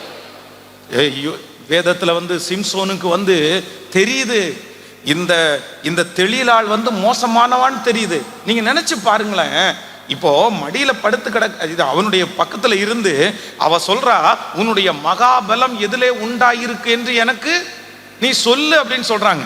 இவனுடைய மகாபலனை இதுவரைக்கும் யாருக்குமே சொன்னதில்லை, ஃபர்ஸ்ட் டைமா சொல்றான். இப்போ சொல்லும் போது அவ என்ன பண்றா அப்படின்னு சொன்னா, சொல்லி முடிச்ச உடனே சிம்சோனை பார்த்து சொல்றாங்க, சிம்சோனே இதோ பெலிஸ்தியர் உன்மேல் வந்து விட்டார்கள். அவங்க என்ன பண்றாங்க, பச்சையான அகனினார் கயிறுகளினாலே என்னை கட்டினால் நான் பலட்சியமாகி மற்ற மனுஷனை போல ஆவேன் அப்படின்றாங்க. உடனே அவங்க கயிறை ரெடியா வச்சிருக்கிறாங்க, கயிறை எடுத்துட்டு அவனை கட்டுறாங்க. இப்போ ஒரு நல்ல பையனுக்குன்னா புத்தி வரணுமா வரக்கூடாதா சொல்லுங்க? புத்தி வரணுமா வராதா? ஆனா இந்த கயிறு தேவனுடைய பிரசன்னம் இறங்கின உடனே அந்த கயிறு அப்படியே நூல் மாதிரி அப்படியே வெடிச்சு செதறுது, தீப்பட்டது மாதிரி அப்படியே போகுது. நன்றாய் நீங்கள் நினைத்துக் கொள்ளுங்கள், கர்த்தர் உங்களை தப்புவிக்கிறார் என்கிறதற்காக, ஆண்டவர் உங்களை காப்பாற்றுகிறார் என்கிறதற்காக நீங்க மறுபடியும் மறுபடியும் மறுபடியும் தப்பு பண்ணுனா கர்த்தர் கண்டுக்காம இருக்க மாட்டார்னு நினைச்சிடாதீங்க. ஹலோ பிரதர் சிஸ்டர், நம்ம தப்பு பண்ற இடத்துல கர்த்தர் நம்மளை காப்பாற்றுறார் அப்படின்றதுக்காக இன்னும் இன்னும் தப்பு பண்ணுனா கூட ஆண்டவர் கண்டுக்காம இருக்க மாட்டார்னு யாரும் சொல்ல நினைக்காதீங்க, யாரும் நினைக்காதீங்க. அதான் நமக்கு நிறைய பேருக்கு அந்த சம்பவம் உங்களுக்கு தெரியும்னு நினைக்கிறேன். வக்கீல் ஒரு திருடன் வக்கீலுக்கு முன்னாடி போய் நின்று, திருடிட்ட சார் என்னை மன்னிச்சிருங்க, நான் இனி செய்ய மாட்டேன், எனக்கு எப்படியாவது இந்த ஒரு டைம் மட்டும் வாதாடி என்னை காப்பாற்றி விடுங்கன்னா, வக்கீல் காப்பாற்றி விட்டாராமா. 2வது டைம் காப்பாற்றி விட்டாரு, 3வது டைம் காப்பாற்றி விட்டாரு. இப்போ 4வது டைம் அவன் பிரச்சனை பண்ணிட்டு போய் கூண்டில் நிற்கும் போது அதே வக்கீல் எங்கே உட்காந்துருக்கிறார் அப்படின்னா ஜட்ஜா உட்காந்துருக்கிறாரு. உடனே இவன் என்ன நினைச்சான் அப்படின்னு சொன்னா, வக்கீலா இருக்கும் போதே அவர் நம்மளை என்ன பண்ணாரு கேட்கல, வாதாடி காப்பாத்தினாரு. இப்ப யாரா உட்கார்ந்து இருக்கிறாரு, இப்ப ஜட்ஜா உட்கார்ந்து இருக்கிறாரு. நமக்கு ஒரு கவலையும் இல்லை, அவ்வளவுதான், நமக்காக எவனும் வாதாடவே வேண்டாம், அவர் நம்மளை காப்பாத்திட்டு இருக்காரு அப்படின்னு சொல்லும் போது அந்த ஜட்ஜு சொன்னாராமா, எப்பா வக்கீலா நான் இருக்கும்போது உனக்காக வாதாடினேன், உனக்காக நான் திறப்புல நின்னேன், ஆனா இப்ப நான் யாரா உட்கார்ந்து இருக்கிறேன்னா நான் ஜட்ஜா உட்கார்ந்து இருக்கிறேன், அதனால கண்டிப்பாக இந்த இடத்துல தப்பு பண்ண உங்களுக்கு நான் பனிஷ்மெண்ட் கொடுத்தே ஆகணும்னு கொடுத்தாங்களாமா. பிரதர் சிஸ்டர், இன்றைக்கு இந்த சத்தத்தை கேட்கிற நிறைய பேருடைய வாழ்க்கையில ஆண்டவர் உங்களுக்கு நிறைய பேருக்கு வக்கீலா தான் இருக்காரு, கர்த்தர் வக்கீலா தான் இருக்காரு. உங்களுக்காக அவர் வாதாடுறாரு, உங்க குற்றங்கள் எல்லாம் அவர் மறைக்கிறாரு, அவர் தட்டி கொடுக்கிறாரு. சரி பரவாயில்லப்பா பரவாயில்லப்பா, நீ புரிஞ்சுக்கோப்பான்னு சொல்றாரு, நீ வெளியே வந்துருன்னு சொல்றாரு, நீ இதை தொடராதேன்னு சொல்றாரு. ஆண்டவர் உங்களுக்கு மன்னிக்கிறார் என்கிறதற்காக அந்த மன்னிப்பை நீங்கள் அற்பமா எடுத்து விடாதீர்கள். யாரோ ஒருத்தருக்கு தீர்க்க தரிசனமா பேசுறாரு, பிரதர் ஜாக்கிரதை பிரதர், இழந்துடாதீங்க பிரதர். 2வது டைம் சரி ஓகே, ஃபர்ஸ்ட் தான் கயிறுல ஏமாத்திட்ட, இப்ப என்ன பண்ணணும்னு கேட்டா, ஒன்றும் இல்லை, எனக்கு முடியெல்லாம் சேர்த்து கூடார ஆணி வச்சு என்னை செவத்துல அடிச்சிட்டிங்கன்னா சரியாயிருன்றாங்க. நம்பர் 2, 2வது டைமும் ஆண்டவர் அவனுக்கு இரக்கமுள்ளவராக இருந்தார். தேவனுடைய ஆவியானவர் அவன் மேல இறங்கின உடனே வேதம் சொல்லுது, அந்த செவத்தை அப்படியே பேத்துட்டு வந்துட்டான், எல்லாம் முடிஞ்சிச்சு, எல்லாம் முடிஞ்சிச்சு. ஆனா அதற்கு பிறகு அவள் என்னை ரொம்ப ஏமாத்தினேன்னு சொல்லி கண்ணீர் விட்டு அழுது மடியில படுக்க வச்சு, என்னப்பா ஏன் உண்மையை சொல்ல மாட்டேங்கிற? 3வது விஷயம் அவனுடைய வாழ்க்கையில தன்னுடைய வாழ்க்கையில் இருக்கிற உண்மையெல்லாம் சொல்லிட்டான். பிரதர், அவங்க மோசமானவங்கன்னு தெரியுது, அவங்க உங்களை அழிக்க பார்க்குறாங்கன்னு தெரியுது, அவங்க பின்னாடி போனால் உங்க வாழ்க்கை ஒன்றும் இல்லாமல் போகணும்னு உங்களுக்கு தெரியுது. இவ்வளவு தெரிஞ்சிட்டும் மறுபடியும் மறுபடியும் அங்கிருந்து வெளியே வராம இன்னும் இன்னும் நீங்க திரும்ப திரும்ப அவங்களே சார்ந்து வாழ்ந்தா இந்த மனுஷனை கடைசியில தூக்கி எடுக்கவே முடியாத ஒரு சூழ்நிலையில தள்ளப்பட்டான். இல்ல ரொம்ப ஜாக்கிரதை, ரொம்ப ஜாக்கிரதை. ஆண்டவரே எனக்கு ஒரு கிருபை தாரும், ஆண்டவரே எனக்கு ஒரு தயவை தாரும், எனக்கு ஒரு தயவை பாராட்டும். இந்த வருஷத்தினுடைய கடைசியில இந்த குடும்ப கூடுக என்ன பண்ணுன்னா, என்ன அந்தரங்கத்துல என்ன சரி பண்ணுங்க ஆண்டவரே, என்னை மறைவிடத்துல சரி பண்ணுங்க ஆண்டவரே. பிரதர் சிஸ்டர், இந்த 2 months எங்களுடைய அன்பு தகப்பனாரே தாயாரே, இந்த 2 மாதமும் உங்களுக்கு ஆயத்த மாதமாகவே மாறட்டும், ஆயத்த மாதமாகவே மாறட்டும். கர்த்தர் வேற ஒன்னையும் சொல்லல, இன்றைக்கு நீங்கள் உங்களை பரிசுத்தம் பண்ணி கொள்ளுங்கள், நாளைக்கு கர்த்தர் உங்கள் நடுவிலே அற்புதங்களை செய்வார். கர்த்தர் அற்புதங்களை செய்கிறதற்கு தடை வேற ஒண்ணுமே கிடையாது. நீங்க உங்களை பரிசுத்தம் பண்ணி கொள்ளுங்க. நாளைக்கு நடக்க வேண்டிய அற்புதம் எந்த தடையும் இல்லாமல் கண்டிப்பாக நடக்கும். காற்றை காண மாட்டீர்கள், மழையை பார்க்க மாட்டீர்கள், உங்கள் வாய்க்கால்கள் தண்ணீரால நிரம்ப பண்ணுவதற்கு கர்த்தர் வல்லவராயிருக்கிறார். எத்தனை பேரை ஆமோதிக்கிறீர்கள்? அப்படியே 2 கரங்களையும் மேல உயர்த்தி, என்னை மாற்றுங்க ஆண்டவரே, என்னை உருவாக்குங்க ஆண்டவரே, சத்தமா சத்தமா என்ன சரி பண்ணுங்க ஆண்டவரே. கேளுங்க கேளுங்க, முழு பலத்தோட கேளுங்க. என்ன ரெடி பண்ணுங்க ஆண்டவரே, என்னுடைய வாழ்க்கையை நீங்க கட்டுங்க ஆண்டவரே. இல்ல நான் நிக்கணும், நான் செய்யணும், நான் ஜெபம் பண்ணணும், நான் பரிசுத்தமாகணும். ஆண்டவரே நீங்க வாக்கு கொடுத்தீங்கல்ல, நீ ஸ்திரப்படு, நீ ஸ்திரப்படு. சொல்லுங்க அப்பா பார்த்து முழு பலத்தோடு கூட, நன்றி அப்பா, நன்றி அப்பா. இமேஜின், நன்றி ஆண்டவரே, நன்றி அப்பா.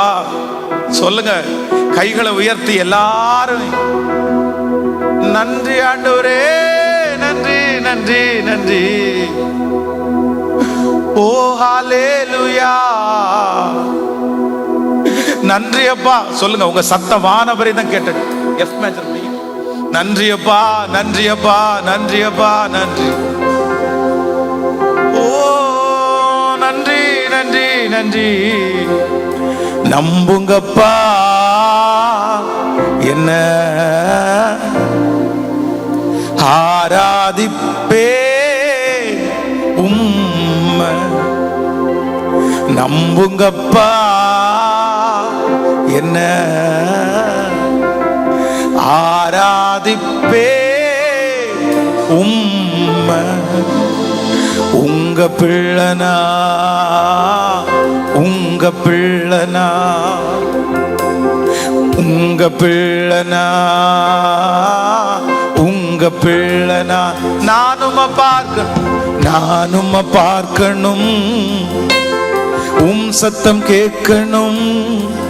நீங்க ஆற்றணும், தேற்றணும், காயம் கட்டணும். பெரும் சேனை கூட்டம் ஒன்றை முன் நிறுத்தணும். பெரும் சேனை கூட்டம் ஒன்றை முன் நிறுத்தணும். நம்புங்கப்பா என்ன ஆராதிப்பே உம்மை. எல்லாரும் சொல்லுங்க, நம்புங்கப்பா, நம்புங்கப்பா என்ன ஆராதிப்பே உம்மை. சத்தமா உங்க பிள்ளனா, உங்க பிள்ளனா, உங்க பிள்ளனா. எல்லாரும் உங்க பிள்ளனா,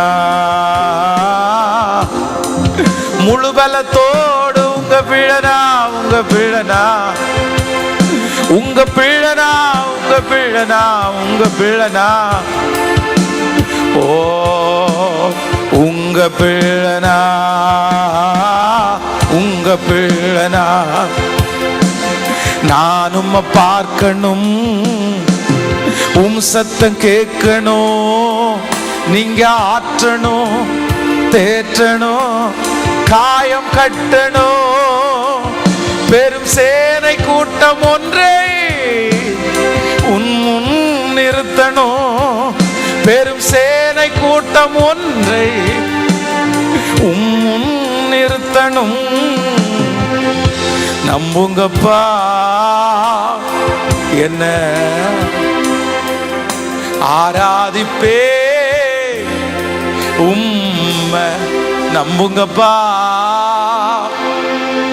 முடிஞ்சவங்க கை வலிச்சா கூட பரவாயில்ல, 2 கைகளை மேல உயர்த்தி நம்புங்கப்பா. என்ன தட்டி எழுப்புங்க ஆண்டவரே, என்ன தட்டி எழுப்புங்க ஆண்டவரே. நம்புங்கப்பா, நம்புங்கப்பா, நம்புங்கப்பா என்ன ஆராதிப்பே உம்மை. சத்தமா நம்புங்கப்பா, நம்புங்கப்பா. நன்றி ஆண்டவரே, நன்றி நன்றி. ஆராதிப்பே சொல்லலாமா? இப்ப உங்க பிள்ளைனா, உங்க பிள்ளைனா, உங்க பிள்ளைனா முழு பலத்தோட சொல்லுங்க. உங்க பிள்ளைனா, உங்க பிள்ளைனா. நானும் பார்க்கணும், நானும் பார்க்கணும், சத்தம் கேட்கணும். நீங்க ஆற்றணும், தேற்றணும், காயம் கட்டணும். பெரும் சேனை கூட்டம் ஒன்றை முன் நிறுத்தணும். பெரும் சேனை கூட்டம் ஒன்றை முன் நிறுத்தணும். நம்புங்கப்பா என்ன. ஆராதிப்பே உம்மை. கையை உயர்த்தி நம்புங்கப்பா, நம்புங்கப்பா. இப்பவே எங்களை நம்புறதற்காக நன்றி ஆண்டவரே. ஆராதிப்பே, ஆராதிப்பே. மண்ணான மனிதனா என்னால் ஏதுமாகுமா? மண்ணான மனிதனா என்னால் ஏதுமாகுமா? உன் பிள்ளையாய் நான் வாழ முடியுமா? உன் பிள்ளையாய் நான் வாழ முடியுமா? பாவியின் மீது ஏன் இந்த அன்பு ஒன்றும் புரியலை. சித்தம் என் மீது வைத்திட்ட பின்பும் வாழ தெரியலை, இன்னும் வாழ தெரியலை. பாவியின் மீது ஏன் இந்த அன்பு ஒன்றும் புரியலை. சித்தம் என் மீது வைத்திட்ட பின்பும் வாழ தெரியலை, இன்னும் வாழ. ரெண்டு கைகளை மேல தேவனே. அப்பா அப்பா, இந்த கடைசி மாதத்துல உங்க மகிமை விளங்கட்டும் ஆண்டவரே. 2025 வருடம் நாங்கள் காலடி எடுத்து வைக்கும் போது வெற்றியாய் மகிமையாய் ஆண்டவர் எங்களோடு கூட இருக்கிறதை நாங்கள் உணர போகிறதற்காக உமக்கு நன்றி அப்பா. உன் துக்க நாட்கள் முடிந்து போகும் என்று வாக்கு கொடுத்தீரே. உன் சாம்பலுக்கு பதிலாக நான் சிங்காரத்தை தருவேன் என்று சொன்னீரே. நீ வெட்கப்பட்ட இடத்திலே உன் தலையை நான் நிமிர பண்ணுவேன் என்று வாக்கு கொடுத்தீரே. அவர்கள் கண்களுக்கு முன்பாக நான் உன்னை மேன்மைப்படுத்துவேன் என்று வாக்கு கொடுத்தீரே. எந்த ஜனத்திற்கு முன்பாக என்ன செய்வோமோ என்று எதிர்பார்க்கிறோமோ, எந்த ஜனத்திற்கு முன்பாக வெட்கப்பட்டு நிற்கிறோமோ, அவர்கள் கண்களுக்கு முன்பாக, அந்த எதிரியினுடைய கண்ணுக்கு முன்னாடி, அந்த தவறா பார்க்கிற அவர்கள் கண்களுக்கு முன்னாடி, ஓ நான் உன்னை மேன்மைப்படுத்துவேன் என்று சொன்ன அந்த கர்த்தருடைய வார்த்தை இப்பொழுது இந்த சத்தத்தை கேட்கிற ஒவ்வொரு பிள்ளைகளுக்குள்ளேயும் கடந்து வந்து, உங்க வருகை தாமதிச்சா அவர்கள் கண்களுக்கு முன்பாக மேன்மைப்படுத்துகிறதை ஹல்லேலூயா எங்கள் கண்கள் காணட்டும் ஆண்டவரே. மண்ணான மனிதன் நான் என்னால் ஏதுமாகுமா? பாடுவோம். மண்ணான மனிதன் நான் என்னால் ஏதுமாகுமா? உன் பிள்ளையாய் நான் வாழ முடியுமா? உன் பிள்ளையாய் நான் வாழ முடியுமா? பாவியின் மீது ஏன் இந்த அன்பு ஒன்றும் புரியலை. சித்தம் என் மீது வைத்திட்ட பின்பும் வாழ தெரியலை, இன்னும் வாழ தெரியலை. பாவியின் மீது ஏன் இந்த அன்பு ஒன்றும் புரியலை. சித்தம் என் மீது வைத்திட்ட பின்பும் வாழ. அப்படியே ரெண்டு கையை மேல உயர்த்தி தேவனே. சத்தமா சத்தமா சத்தமா இல்ல, கர்த்தர் இந்த வருஷத்தினுடைய கடைசியை பார்க்க வைக்கிறதுக்கு ஒரு பெரிய நோக்கம் இருக்குது, பெரிய நோக்கம் இருக்குது. கர்த்தர் வாக்கு கொடுக்கிறார், முந்தினவைகளை நினைக்க வேண்டாம், பூர்வமானவைகளை சிந்திக்கவும் வேண்டாம். நான் உனக்கு ஒரு புதிய காரியத்தை செய்வேன், நான் உனக்கு ஒரு புதிய அற்புதத்தை நான் உனக்கு செய்வேன். அது வனாந்தரத்துல வழி, அவாந்தர வெளியிலே ஆறுகளை உண்டு பண்ணுவேன். இதோ விழுந்துட்டான், இனி எழும்ப மாட்டான்னு நினைக்கிற அத்தனை பேருடைய கண்ணுக்கு முன்னாடியும் கர்த்தர் வாக்கு கொடுக்கிறார், நான் உன்னை மேன்மைப்படுத்துகிற நாள் வரும். இல்ல முடியல, உங்க ஓட்டம் முடியல, உங்க வாழ்க்கை முடியல, கர்த்தர் வாக்கு கொடுக்கிறார். இந்த இடத்துல நான் கொண்டு வந்ததுக்கு ஒரு பெரிய நோக்கம் இருக்கிறது. உன்னை மறுபடியும் நான் வாழ வைப்பேன், நான் உன்னை மறுபடியும் தூக்கி எடுப்பேன், நான் மறுபடியும் உன் தலையை நிமிர பண்ணுவேன். நான் உனக்கு சொன்னதை செய்யும் அளவு நம்புறவங்க கைகளை தட்டி அப்பான்னு சொல்லி எஸ் ரிசீவ் பண்ணுங்க, ரிசீவ் பண்ணுங்க. இல்ல எஸ், அந்த பிள்ளைய வாழ வைக்கிறதுக்கு கர்த்தர் நல்லவர், அந்த பிள்ளைய வாழ வைக்கிறதுக்கு கர்த்தர் நல்லவர். இல்ல, நிச்சயமாகவே முடிவு உண்டு. உன் நம்பிக்கை வீண் போகாது.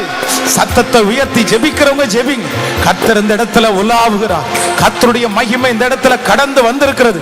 நிறைய பேரை கர்த்தர் தட்டி எழுப்புறாரு. இல்ல, நான் ஒன்னு அழைச்சது சாதாரணமான காரியத்திற்காக அல்ல, அசாதாரணமான காரியத்திற்கு ஒன்னு அழைச்சிருக்கிறேன்.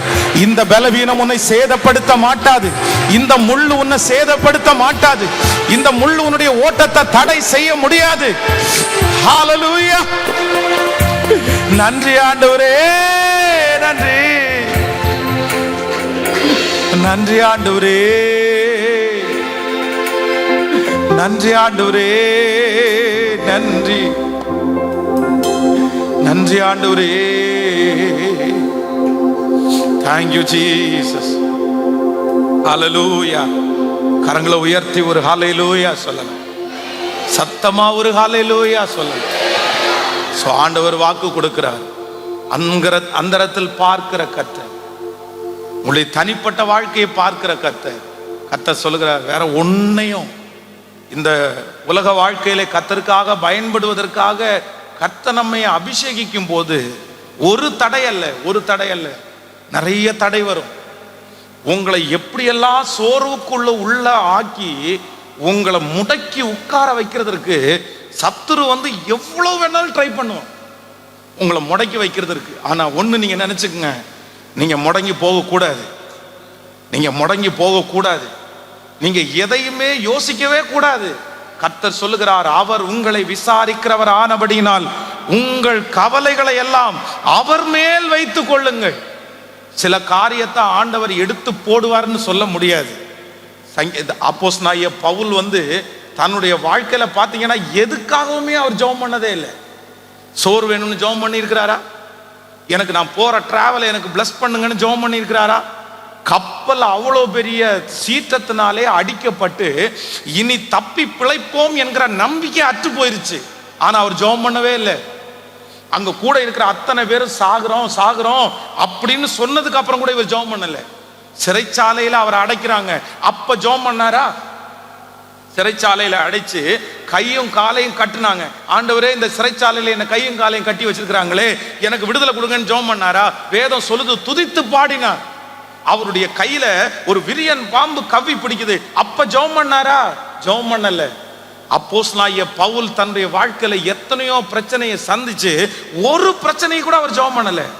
ஆனா அவருடைய வாழ்க்கையில தாங்க முடியாத ஒரு பிரச்சனை இருந்துச்சு. என்ன தெரியுமா? இந்த முள் என்னை குட்டும் சாத்தானுடைய தூதனா இருக்குது. அது என்னன்னு பைபிள்ல மென்ஷன் பண்ணல. அவர் என்ன வியாதின்னு தெரியல. சிலருடைய வாழ்க்கையில எல்லாமே நல்லா இருக்கும். நீங்க ஒருவேளை இதுவரைக்கும் ஒருவேளை எல்லாத்தையுமே எனக்கு எதை அனுமதிச்சாலும் ஓகே ஏசப்பா நான் ஏத்துக்கிறேன், ஆனா இது மட்டும் எனக்கு வேணாம் ஏசப்பா. அப்போஸ்தலனாகிய பவுலுடைய ஜெபமே அதுதான், இது மட்டும் எனக்கு வேணாம், இது மட்டும் எனக்கு வேணாம். நான் எதையுமே உங்கள்கிட்ட ஜெபம் பண்ணதில்லை, எதையுமே உங்கள்கிட்ட கேட்டதில்லை. ஆனா வேதம் சொல்லுது, ஆண்டவர் அப்போஸ்தலனாகிய பவுலுக்கு கொடுத்த பதில் என்ன தெரியுமா? என் கிருபை உனக்கு போதும், உன் பலவீனத்திலே உன் பலன். அப்படின்னா இதை நான் எடுத்து போடணும்னு நீ கேட்க வேண்டாம். இந்த காரியத்தை குறித்து நீ ஜெபம் பண்ணாத, எடுத்து போடணும்னு நினைக்காத. ஆனா ஒண்ணு, இந்த பலவீனம் உன்னை உயர்த்தாதபடிக்கு சில நேரத்துல வந்து உனக்கு ஒரு முள்ளு மாதிரி கொஞ்சம் இருக்குமே தவிர உன்னுடைய ஊழியத்தை அது தடை பண்ண முடியாது, உன்னுடைய ஓட்டத்தை தடை பண்ண முடியாது, உன்னுடைய புகழ்ச்சியை அது தடை பண்ண முடியாது. நீ செய்ய போகிற அற்புத அடையாளத்திற்கு ஒரு நாள் அது தடையா இருக்காது. சிலருடைய வாழ்க்கையிலே ஆண்டவர் சில முள்ளுகளை கர்த்தரே கொடுக்கிறார், கர்த்தரே வைத்திருக்கிறார். நான் என்ன சொல்றேன்னா, நீங்க போராடாதீங்க, நீ போராடாதீங்க. ஏன் ஆண்டவரே, ஏன் ஆண்டவரே அப்படின்னெல்லாம் நீங்க கேட்காதீங்க.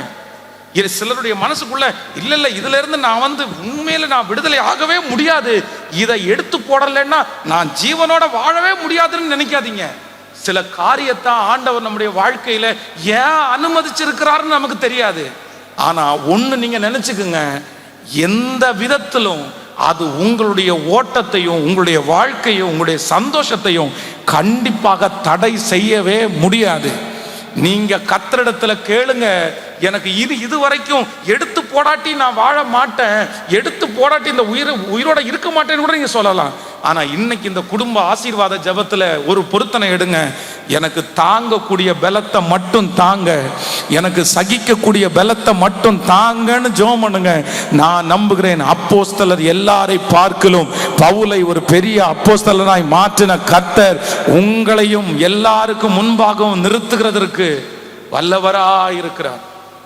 எவ்வளவு சந்தேகத்தை வேணாலும் கொடுப்பான், ஏன் நடக்கலன்னு கேட்பான், என்னென்ன செய்யணும். நான் நம்புறேன், ஒரு முள்ளு உங்களுக்கு நீங்க அதை வந்து ஆண்டவர் உங்களுக்குள்ள எடுத்தே போட முடியாத சில முள்ள கர்த்தர் வச்சிருக்கிறாருன்னா, நான் நம்புறேன் உங்களுக்குள்ள இருக்கிற அழைப்பு ஸ்பெஷல் அழைப்பு, ஸ்பெஷல் கிஃப்ட், ஸ்பெஷல் கிஃப்ட்.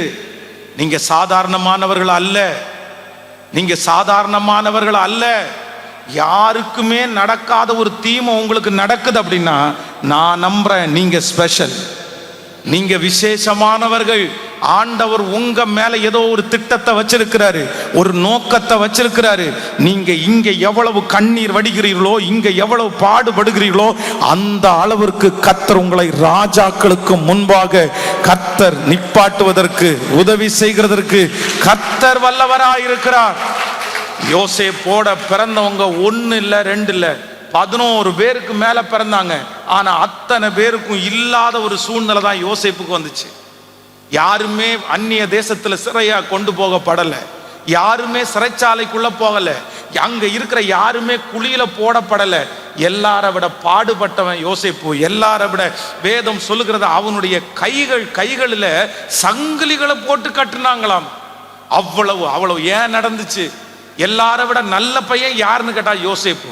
தன்னுடைய சகோதரர்கள் தப்பு பண்ணும்போது அந்த தவறை கூட தன்னுடைய தகப்பனாரிடத்துல வந்து சொன்னவன் யோசேப்பு. எல்லார விட ஜெபம் பண்றவன், எல்லார விட நல்ல பிள்ளை, எல்லார விட ஒழுக்கமா வாழணும்னு நினைச்சது யோசேப்பு. ஆனா எல்லார விட அதிகமான பாடுகள் வந்தது யோசேப்பு. இன்னொன்னு மறந்துடக்கூடாது, எல்லாரை காட்டிலும் பெரிய மகிமை என்கிற தலைமேல் இருக்கிற ஒரு அதிகாரத்தை கொடுத்ததும் அந்த யோசேப்புக்கா இருக்குமானால், இந்த கரங்களை தட்டி கொண்டு இருக்கும் போதே நான் நம்புகிறேன், இந்த பிரசங்கம் பண்ணிக்கொண்டே இருக்கும் போதே கர்த்தர் வாக்கு கொடுக்கிறார், கர்த்தர் வாக்கு கொடுக்கிறார். நல்ல கரங்களை தட்டி அவர்கள் கண்களுக்கு முன்பாக அவர்கள் கண்களுக்கு முன்பாக நம்மை மேன்மைப்படுத்துகிற கர்த்தர். ஹல்லேலூயா. கைகளை அசைத்து ஒரு ஹல்லேலூயா சொல்லலாம். சத்துரு வந்து ஒரு மிகப்பெரிய தந்திரசாலி, மிகப்பெரிய தந்திரசாலி. எப்படின்னு கேட்டா, இந்த சவுலுடைய வாழ்க்கையில பாருங்களேன், ஒரே ஒரு மனுஷனுடைய வாழ்க்கையை காமிச்சு. தாவீது என்கிற ஒரு சின்ன பையன் வருகிறான், கோலியாத்தை ஜெயிக்கிறான். கோலியாத்தை ஜெயித்த உடனே சவுல் கொன்றது 1000, தாவீது கொன்றது 10,000 அப்படின்ற வார்த்தையை முறையாய் பாடினாங்க. இந்த ஒரு பாட்டு, இந்த ஒரு வார்த்தை சவுலுடைய வாழ்க்கையை முடிச்சு போச்சு. பாடுங்க, சவுலுடைய 40 வருஷ கேரியரை முடிச்சிருச்சு. One word. சவுல் கொன்றது 1000, தாவீது கொன்றது 10,000 என்கிற அந்த ஒன் வேர்டு வந்து 40 வருஷ வாழ்க்கையை நாசம் பண்ணிருச்சு. தேவ பிள்ளையே, மறந்துடக்கூடாது. சிலருடைய வாழ்க்கை வந்து பாத்தீங்க அப்படின்னு சொன்னா உங்களை ஒன்றும் இல்லாம பண்ணிரும். சிலருடைய வார்த்தைக்கு நீங்க ரொம்ப மரியாதையை கொடுத்து ஐயோ இப்படி பேசிட்டானேன்னு நினைச்சு சில பிரச்சனையை குறித்து நீங்க ரொம்ப யோசிக்க ஆரம்பிச்சீங்கன்னா, அந்த ஒரே பிரச்சனை உங்களை வாழ விடாம உங்களை கூனி குறுகி உங்களை சுருட்டி படுக்க வச்சிரும். அதைத்தான் தேவனுடைய மனுஷன் சொல்லும் போது சொல்கிறான், உம்மாலே நான் ஒரு சேனைக்குள் பாய்வேன், என் தேவனாலே எந்த மதிலையும் நான் தாண்டுவேன். என் ஆண்டவருடைய பிள்ளைகளுக்கு தடை கற்கள் என்று ஒன்றும் இல்லை, உங்களுக்கு முட்டுக்கட்டை என்கிறது ஒன்றும் இல்லை. இதோ திறந்த வாசலை உனக்கு முன்பாக வைத்திருக்கிறேன், அதை ஒருவனும் அடைக்க முடியாது. சகலத்தையும் தாண்டி ஜெயிக்கக்கூடிய அபிஷேகத்தை அப்படியே தட்டி எழுப்பணும். உங்களை நீங்க டெவலப் பண்ணணும், உங்களை நீங்க உற்சாகப்படுத்தணும், உங்களை நீங்க சந்தோஷப்படுத்தணும். இந்த மாதிரி ஏதோ ஒன்றை பார்த்து உங்க வாழ்க்கையை விட்டுறவே கூடாது. நீங்க இது சத்துருடைய, நான் சொல்றேன், நீங்க எத்தனை நாள் குற்றப்படுத்திட்டு இருப்பீங்கன்னு நினைக்கிறீங்க? அப்பாவை எத்தனை நாள் குற்றப்படுத்துவீங்க? அம்மாவை எத்தனை நாள் குற்றப்படுத்துவீங்க? உங்க சாரை எத்தனை நாள் குற்றப்படுத்துவீங்க? உங்க கணவனார் மனைவி எத்தனை நாள் குற்றப்படுத்துவீங்க? நான் இப்படி இருக்கிறதுக்கு இவதான் காரணம், நான் இப்படி இருக்கிறதுக்கு இவன் தான் காரணம், நான் இப்படி போறதுக்கு ஒன்றும் இல்லாமல் போறதுக்கு இவன் தான் காரணம். எத்தனை நாள் குற்றப்படுத்துவீங்கன்னு நினைக்கிறீங்க? ரொம்ப நாள் குற்றப்படுத்த முடியாது. சிலருக்கு எடுத்த உடனே அப்படிதான் வார்த்தை. எங்க அப்பா மட்டும் சம்பாரிச்சு வச்சிருந்தா, ஆமா சம்பாரிச்சு வச்சிருந்தா இவர் பெரிய கோடீஸ்வரரா இருந்து அதை 10 மடங்கு பெருசு பண்ணிருப்பாரு. நான் மட்டும் அப்படி படிச்சிருந்தா, ஆமா படிச்சிருந்தா இவர் பெரிய. எதுக்கு எடுங்க ஒரு சாக்கு, எதுக்கு எடுங்க ஒண்ணு. இது இல்லாதனாலதான் நான் இப்படி இருக்கிறேன், இது இல்ல. ஏன் அது இல்லாம யாருமே வாழ்ந்தது இல்லையா? அது இல்லாம யாருமே முன்னேறது இல்லையா? இன்னொரு வாட்டி உங்க வாயில இப்படி எனக்கு அமையாததுனாலதான் நான் இப்படி இல்லைன்னு உங்களுக்கு வந்துச்சுன்னா, நான் சொல்றேன், கர்த்தர் ரொம்ப கோபப்படுவார். தேவனுடைய பிள்ளை எல்லாமே தனக்கு சாதகமா இருக்கும் போது வெற்றியா வாழ்றது கிடையாது. எல்லாமே சாதகம் இல்லாத இருந்தாலும் அந்த இடத்துல நின்னாதான் அது ஆண்டவருடைய பிள்ளை. அதைத்தான் ஆண்டவர் எதிர்பார்க்கிறாரு. யோசேப்பு பரிசுத்தமா வாழ்ந்தது தன்னை சுத்தி இருக்கிற அத்தனை பேரும் பரிசுத்தமா வாழும் போது பரிசுத்தமா வாழல. தன்னுடைய அண்ணன் தம்பி எல்லாம் ஜெபம் பண்றனால ஜெபம் பண்ணல, அண்ணன் தம்பி எல்லாம் பரிசுத்தமா இருக்கிறதுனால பரிசுத்தமா வாழல. தன்னை சுத்தி இருக்கிற அண்ணன் சரியில்லை, தம்பி சரியில்லை, திருடுறாங்க, ஆடை அடிச்சு சாப்பிட்றாங்க, இத்தனை பேர் பரிசுத்த குலைச்சலா இருக்கும்போது அவர்கள் நடுவில் நான் ஆண்டவருக்காக வாழுவேன்னு பரிசுத்தமா நின்னதுனாலதான் அத்தனை ஜனங்களுக்கு கர்த்தர் அந்நிய தேசத்தில் அவனை கொண்டு போய் கர்த்தர் அவனை தலைவனாக கர்த்தர் அபிஷேகம் பண்ணினார். ரொம்ப ஜாக்கிரதையா இருக்கணும், ரொம்ப ஜாக்கிரதையா இருக்கணும். நீங்க சாமுவேல் தீர்க்கதரிசி தான் முதல் பெயர்சபா வரைக்கும் பெரிய தீர்க்கதரிசின்னு வாசிச்சு விட்டுறோம். இந்த சாமுவேல் தீர்க்கதரிசி அவனுடைய வாழ்க்கையிலே வேதம் சொல்கிறது, சணநூல் ஏபோத்தை தரித்து கொண்டு தேவனுடைய ஆலயத்தில் கர்த்தரோட நடந்தவன், பணிவிடை செய்தவன். இந்த பணிவிடை செய்வதற்கு இவனுக்கு என்ன வேணும்னு நினைக்கிறீங்க? ஏலியினுடைய பிள்ளைகள் பேலியாளின் மக்களா இருந்தார்கள். அங்க இருக்கிற அந்த ஆசரிப்பு கூடாரத்தை கவனிக்கிற ஏலி என்கிற ஆசாரியனுடைய பிள்ளைங்க அசுத்தமா நடக்கிறாங்க. அவங்க பொம்பளை பொறுக்கியா இருக்கிறாங்க. அவங்க பாத்தீங்க அப்படின்னா பச்சை இறைச்சியை தான் எங்களுக்கு கொடுங்க, போஜன பிரியர்களா இருக்கிறாங்க. தனக்கு முன்னாடி இருக்கிற பாஸ்டருடைய மகன்களா இருக்கிற வாலிபர்கள் அசுத்தமா நடக்கும்போது, தப்ப பண்ணும்போது, அத்தனை கண்ணுக்கு முன்னாடி நெகட்டிவான சாட்சிகளை பார்க்கும்போது, நீ இப்படி வாழ்ந்தாலும் என் பரிசுத்தத்தை நான் காத்துக்குவேன்னு சொல்லி கர்த்தர் என்ன பார்க்கிறாருன்னு சொல்லி வாழ்ந்ததுனாலதான் கர்த்தர் அவனை தான் முதல் பெயர்சபா வரைக்கும் தீர்க்கதரிசியா கர்த்தர் மாற்றி இருக்கிறாரு. குற்றப்படுத்தாதீங்க, குற்றப்படுத்தாதீங்க, இன்னொன்னு இது பண்ணாதீங்க. சிலருக்கு மனைவி மேல அவ்வளோ இது, எனக்கு இப்படி ஒன்று வாச்சிருச்சே, எனக்கு இப்படி ஒன்று வாச்சிருச்சே, இவ என்னைக்கு வந்தாலும் அன்னையிலிருந்து அப்படித்தான் நான் ஆயிட்டேன், நான் எப்படி கற்பனை பண்ணேன் தெரியுமா, நான் எப்படி யோசிச்சேன் தெரியுமா, நான் இப்படி இருக்கும்னு நினைச்சேன், இப்படிலாம் அமைஞ்சிருச்சு அப்படின்னு. சில கணவன்மாரை குறித்து சில மனைவி அப்படிதான் சொல்லுவாங்க, நான் உங்களை என்னமோ நினைச்சேன், அவனை பாருங்க இப்படி பண்றான், இவனை பாருங்க இப்படி பண்றான். என்ன எத்தனை எத்தனை இது ஆண்டவருடைய பிள்ளைகளுக்கு ஒரு ஞானம் வேணாமா? இன்னொருத்தர குற்ற பார்த்து என் வாழ்க்கைய நான் கட்டவே முடியாது, கட்டவே முடியாது. அம்மாவை பார்த்து அப்பாவை பார்த்து ஏன் என்னை ஜெனிப்பித்த, ஏன் என்னை பெத்தெடுத்த, நீ ஏன் எனக்கு சம்பாரிச்சு வைக்கல அப்படின்னு கேட்கிற பிள்ளைங்க என்ன பிள்ளைங்க, என்ன பிள்ளைங்க? நான் சொல்றேங்க, எங்க அப்பா 2 பிராண்ட் ஷாப்புக்கு குடிக்காரர். எங்க அப்பா எனக்கு சேர்த்து வைக்காததாங்க எனக்கு நல்லது. எங்க அப்பா எனக்கு சேர்த்து வைக்காததுனால தான் ஏசப்பா அவனுடைய அன்பு எவ்வளோ பெரிய வேல்யூன்னு நான் கண்டுபிடிச்சேன். அவர் என்னை ஆத்தினார், அவர் என்னை தேத்தினார், அவர் காயம் கட்டினார், அவர் என்னை உயர்த்தினார். அப்போ நான் உபத்திரவப்படுகிறது எனக்கு கெட்டதல்ல, நான் உபத்திரவப்பட்டது எனக்கு நல்லது, எனக்கு நல்லது. எனக்கு இந்த இனி உங்க வாயிலிருந்து இன்னொருத்தரை குற்றப்படுத்துகிற வார்த்தை வரவே கூடாது, வரவே கூடாது. என் வாழ்க்கைக்கு இன்னொருத்தன் அதிகாரி கிடையாது. என்னுடைய வாழ்க்கைக்கு என்னுடைய கணவனோ என்னுடைய மனைவியோ அதிகாரம் கிடையாது.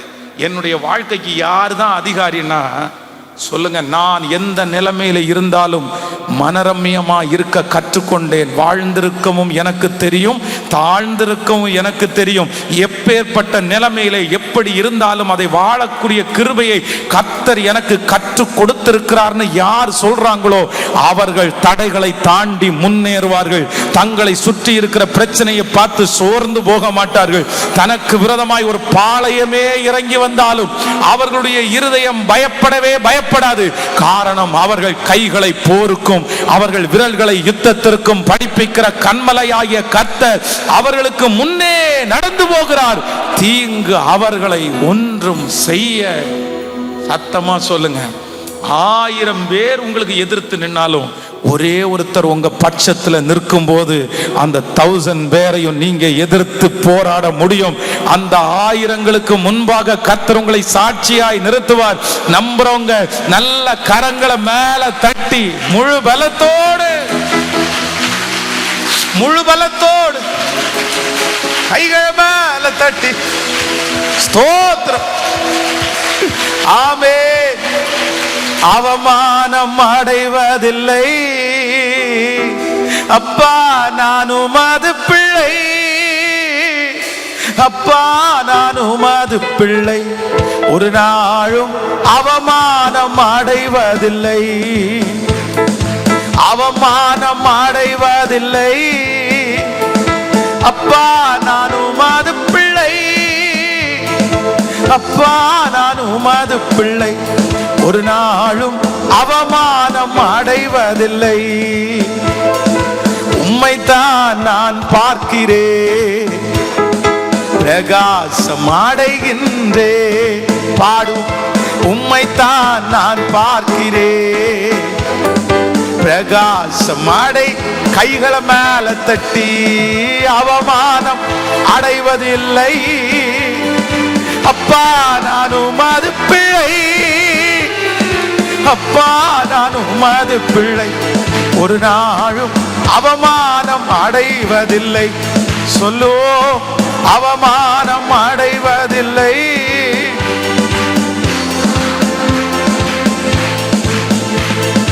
அப்பா, நான் உமது பிள்ளை. ஒரு நாளும் அவமானம் அடைவதில்லை. ஹல்லேலூயா. மேகம் போன்ற இத்தனை திரளான சாட்சிகள் நம்மை சுற்றி நெருங்கி நிற்க, பாரமான யாவற்றையும் நம்மை சுற்றி நெருங்கி நிற்கிற பாவத்தையும் உதறி தள்ளிவிட்டு விசுவாசத்தை துவக்கிறவரும் விசுவாசத்தை முடிக்கிறவருமாய் இருக்கிற அவரை நோக்கி நமக்கு நியமித்திருக்கிற ஓட்டத்திலே பொறுமையாய் ஓடணும். சிஸ்டர், பிரதர், என் அன்பு தகப்பனே, தாயே, சுத்தி இருக்கிறத பார்த்தா, சுத்தி இருக்கிறத நினைச்சு நினைச்சு கவலைப்பட்டா நம்ம யாருமே இந்த உலகத்துல எப்படி வாழ முடியாதுன்னா, சந்தோஷமாவும் வாழ முடியாது, வெற்றியாவும் வாழ முடியாது. சந்தோஷமாவும் வாழ முடியாது. உங்களை பார்த்து கேட்கிறேன், நீங்க கவலைப்படுறதுனால என்ன கிடைச்சிச்சுன்னு நினைக்கிறீங்க? என்ன கிடைச்சிருச்சு? 10 வருஷத்துக்கு முன்னாடி ஒன்ன குறிச்சு கவலைப்பட்டீங்கல்ல, இன்னைக்கு என்ன? அந்த 10 வருஷத்துக்கு முன்னாடி கவலைப்பட்ட அந்த காரியம் இன்னைக்கு நினைச்சு பாருங்க. இன்னைக்கு நினைச்சு பார்த்தீங்கன்னா உங்க மனசுக்குள்ள என்ன வரும்னா, எதுக்கு தேவையில்லாம 10 வருஷத்துக்கு முன்னாடி கவலைப்பட்டேன்? எதுக்கு கவலைப்பட்டேன்? நான் சொல்றேனே, ரொம்ப கவலைப்பட்டேன். எதுக்கு தெரியுமா? நான் ஒல்லியா இருக்கிறதுக்கு கவலைப்பட்டேன். இந்த வயிறெல்லாம் ரொம்ப ஒட்டி, இந்த கண்ணமெல்லாம் ரொம்ப ஒட்டி, ஒடுக்கு விழுந்தது மாதிரி, பஞ்சத்துல அடிபட்டவன மாதிரி நான் இருப்பேன். கண்ணாடிக்கு முன்னாடி போய் நின்று பார்த்தா, என்ன பார்த்தா எனக்கே ரொம்ப கேவலமா இருக்கும். இதுக்காக அவ்வளவு கஷ்டத்திலையும் முட்டை எல்லாம் வாங்கி சாப்பிட்டு உடம்பெல்லாம் ஏத்தணும் முயற்சி எடுத்தேன். உடம்பு ஏறவே இல்லை. ஆனா அந்த 10 வருஷத்துக்கு முன்னாடி நான் கவலைப்பட்டதை இப்ப நினைச்சு பார்த்தா இப்ப தொப்பைக்காக கவலைப்பட வேண்டியதாகி போச்சு. தேவையில்லாம கவலைப்பட்டுட்டோமே, தேவையில்லாம ஜெபம் பண்ணிட்டோம். எப்ப சாப்பாடை முன்னாடி வச்சாலும் என்ன ஜெபம் பண்ணுவேன், ஆண்டவரே இந்த ஆகாரத்தை தந்ததற்காக ஸ்தோத்திரம், திக்கற்றவர்களையும் விதவைகளையும் போஷியும். இந்த சாப்பாடை சாப்பிட்டா ஆரோக்கியமா இருக்கணும் ஜெபம் பண்றோம் இல்லையோ, இந்த சாப்பாடை சாப்பிட்டு நான் குண்டா இருக்கணும் ஆண்டவரே அப்படின்னு ஜெபம் பண்ணிருக்கிறேன். நிஜமா சொல்றேன். இன்னைக்கு ஏன்டா அப்படி ஜெபம் பண்ணோம் நம்ம? அதனால 10 ஆண்டுகளுக்கு முன்பாக நீங்க கவலைப்பட்ட அந்த கவலை இன்னைக்கு நம்ம ஏன் அதை குறித்து கவலைப்பட்டோன்ற ஒரு சூழ்நிலை உங்களுக்கு இருக்குமே, ஆனால் அவ்வளவு தூரம் அந்த தீமையை நன்மையா கர்த்தர் உங்களுக்கு மாற்றி தருவதற்கு உண்மை உள்ளவராய் இருப்பார். ஆனால் இன்னைக்கு நீங்க கவலைப்பட்டு கொண்டிருக்கிற இந்த காரியமும் ஆண்டவருடைய வருகை தாமதிச்சா 5 வருஷம் தாண்டி 10 வருஷம் தாண்டி நான் எதுக்கு கவலைப்பட்டேன்? கர்த்தர் எனக்கு இவ்வளவு பெரிய மகிமையை கொடுக்கறதற்காக தான் அதை அனுமதிச்சிருக்கிறாரு. நான் கவலைப்பட வேண்டிய அவசியமே இல்லைன்னு நீங்க நினைக்கிற ஒரு நாள் கண்டிப்பாக வரும். நம்புறவங்க நல்ல கரங்களை தட்டி கர்த்தர் தான் அந்த மாதிரி ஒரு நாள் வரும், அந்த மாதிரி ஒரு நாள் வரும். ஸோ உங்களை கட்டி வச்சிருக்கிற, உங்களை அப்படியே உட்கார வச்சிருக்கிற ஏதோ ஒரு காரியத்தை குறித்து சத்துரு உங்களை திரும்ப திரும்ப பேசி பேசி பேசி பேசி நீ எழும்ப மாட்ட ஏதோ ஒன்று சொல்லிட்டே இருக்கலாம். இல்லை இல்லை, ஆண்டவர் என்ன சொல்றாரு அப்படின்னு சொன்னா, உங்க மேல வச்சிருக்கிற விஷன் ரொம்ப பெருசு. ஆண்டவர் உங்களுக்கு ஒரு புதிய வருஷத்தை கர்த்தர் உங்களுக்கு தரப்போறாரு. 2025 நான் நம்புகிறேன் ஆண்டவருடைய வருகை தாமதிச்சா உங்களுக்கு ஒரு சிறப்பான ஆண்டாய் கர்த்தர் மாற்ற போகிறார். உங்க நிறைய பேருடைய கர்த்தர் நிறைய பேரை பிரகாசிக்கிற சுடர்களாக ஆண்டவர் மாற்ற போறாரு.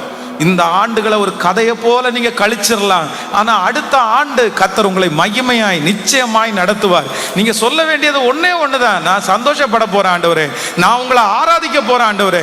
நான் எல்லாத்தையும் இப்போ இந்த ஜெபம் நடந்து கொண்டிருக்கும் போதே அப்படியே கொஞ்சம் ஒரு நல்ல இருதயம், ஒரு நல்ல பிராட் மைண்ட் ஆண்டவர் உங்களுக்கு தருவாராக. சரி ஓகே என்ன பண்ணணும்னு நினைக்கிறீங்க, என்ன பண்றதுன்னு நினைக்கிறீங்க? கசப்பையே கையில வச்சு கசப்பையே மனசுல வச்சிருந்தா எவ்வளவு நாள் அந்த கசப்பை வைக்கிறது? ஏன் சாகிற வரைக்கும் ஒப்புரவாகாமலே செத்துற முடியுமா? இல்ல சாகிற வரைக்கும் நம்ம மன்னிப்பே கேட்காம நம்ம ஓட்டிட முடியுமா? இல்ல, என்னைக்காவது ஒரு நாள் ஏதாவது ஒரு சூழ்நிலையில ஏற்றுக்கொண்டுதான், கேட்கல, ஏற்றுக்கொண்டுதான் ஆகணும். ஏதாவது ஒரு சூழ்நிலையில கசப்பை எடுத்துதான் போட்டாகணும், அவ்வளவுதான். கண்டிப்பா நான் என்ன சொல்றேன்னா, அவ்வளவு லாங்குக்கு போய் அவ்வளவு கஷ்டப்பட்டு மன்னிக்கிறத விட இப்பவே மன்னிச்சிட்டீங்கன்னா, ஆண்டவர் சொல்றாரு உன்னுடைய எதிரிய 2 வருஷம் தாண்டி மன்னிச்சிருப்பா, அவ்வளவுதான். நியூ இயர் சர்வீஸ் வருது இல்லப்பா, இந்த 2 மாசம் விட்டுக்கோ, நீ 2025 வருஷம் முளையும் போது அந்த எதிரிய மன்னிப்பு கேட்டுக்கோ அப்படின்னு நிறைய பேருடைய மனசுல ஓட. இது சாத்தான் பேசுறது. கர்த்தர் என்ன சொல்றாருன்னா, உன்னுடைய எதிரி சண்டை போட்டுட்டு வழியிலே இருக்கும் போது அவனிடத்துல போய் என்ன பண்ணணுமாமா? நல்மனம் பொருந்து. அப்படி பொருந்தாட்டா காணிக்கை எடுத்துட்டு வராதீங்கன்ற. ஆமா, அதனால கொஞ்சம் பிராட் மைண்டா அப்படிதான் இருப்பாங்க. நம்மளை திட்டதான் செய்வாங்க. பொறாமை இருக்குமா இருக்காதா? என்ன வாயை திறக்க மாட்டேங்கிறீங்க? பொறாமை எல்லாரும் நான் சொல்றேன், 12 பேர்ல ஒருத்தன் யூதாஸ் காரியம். பக்கத்தில் இருக்கிற கையை பிடிச்சு சொல்லுங்க, 12 பேர்ல ஒருத்தன் யூதாஸ் காரியம். நல்லா சொல்லுங்க எல்லாருமே, பக்கத்துல கையை பிடிச்சு சொல்லுங்க, 12 பேர்ல ஒருத்தன். அப்ப இப்ப பாத்துக்குங்க, 12ல 1, அப்ப 1000த்துல 10,000த்துல நீங்க கணக்கு போட்டுங்க. அதனால கண்டிப்பாக இந்த உலகத்திலே உங்களுக்கு ஒண்ணுமே இல்லடா அப்படின்னு சொல்லல. இந்த உலகத்திலே உங்களுக்கு உபத்திரவம் உண்டு, ஆனாலும் திடன் கொள்ளுங்கள், நான் உலகத்தை ஜெயிச்சது மாதிரி நீங்களும் உங்களுக்கு முன்பாக இருக்கிற அந்த உபத்திரவத்தை ஜெயிப்பீர்கள் என்று கர்த்தர் வாக்கு கொடுக்கிறார். அதனால ரொம்ப எல்லாம் போட்டு அதெல்லாம் போட்டு இது பண்ணிக்க வேண்டாம். நிறைய பேருக்கு இன்னும் காலம் இருக்குது.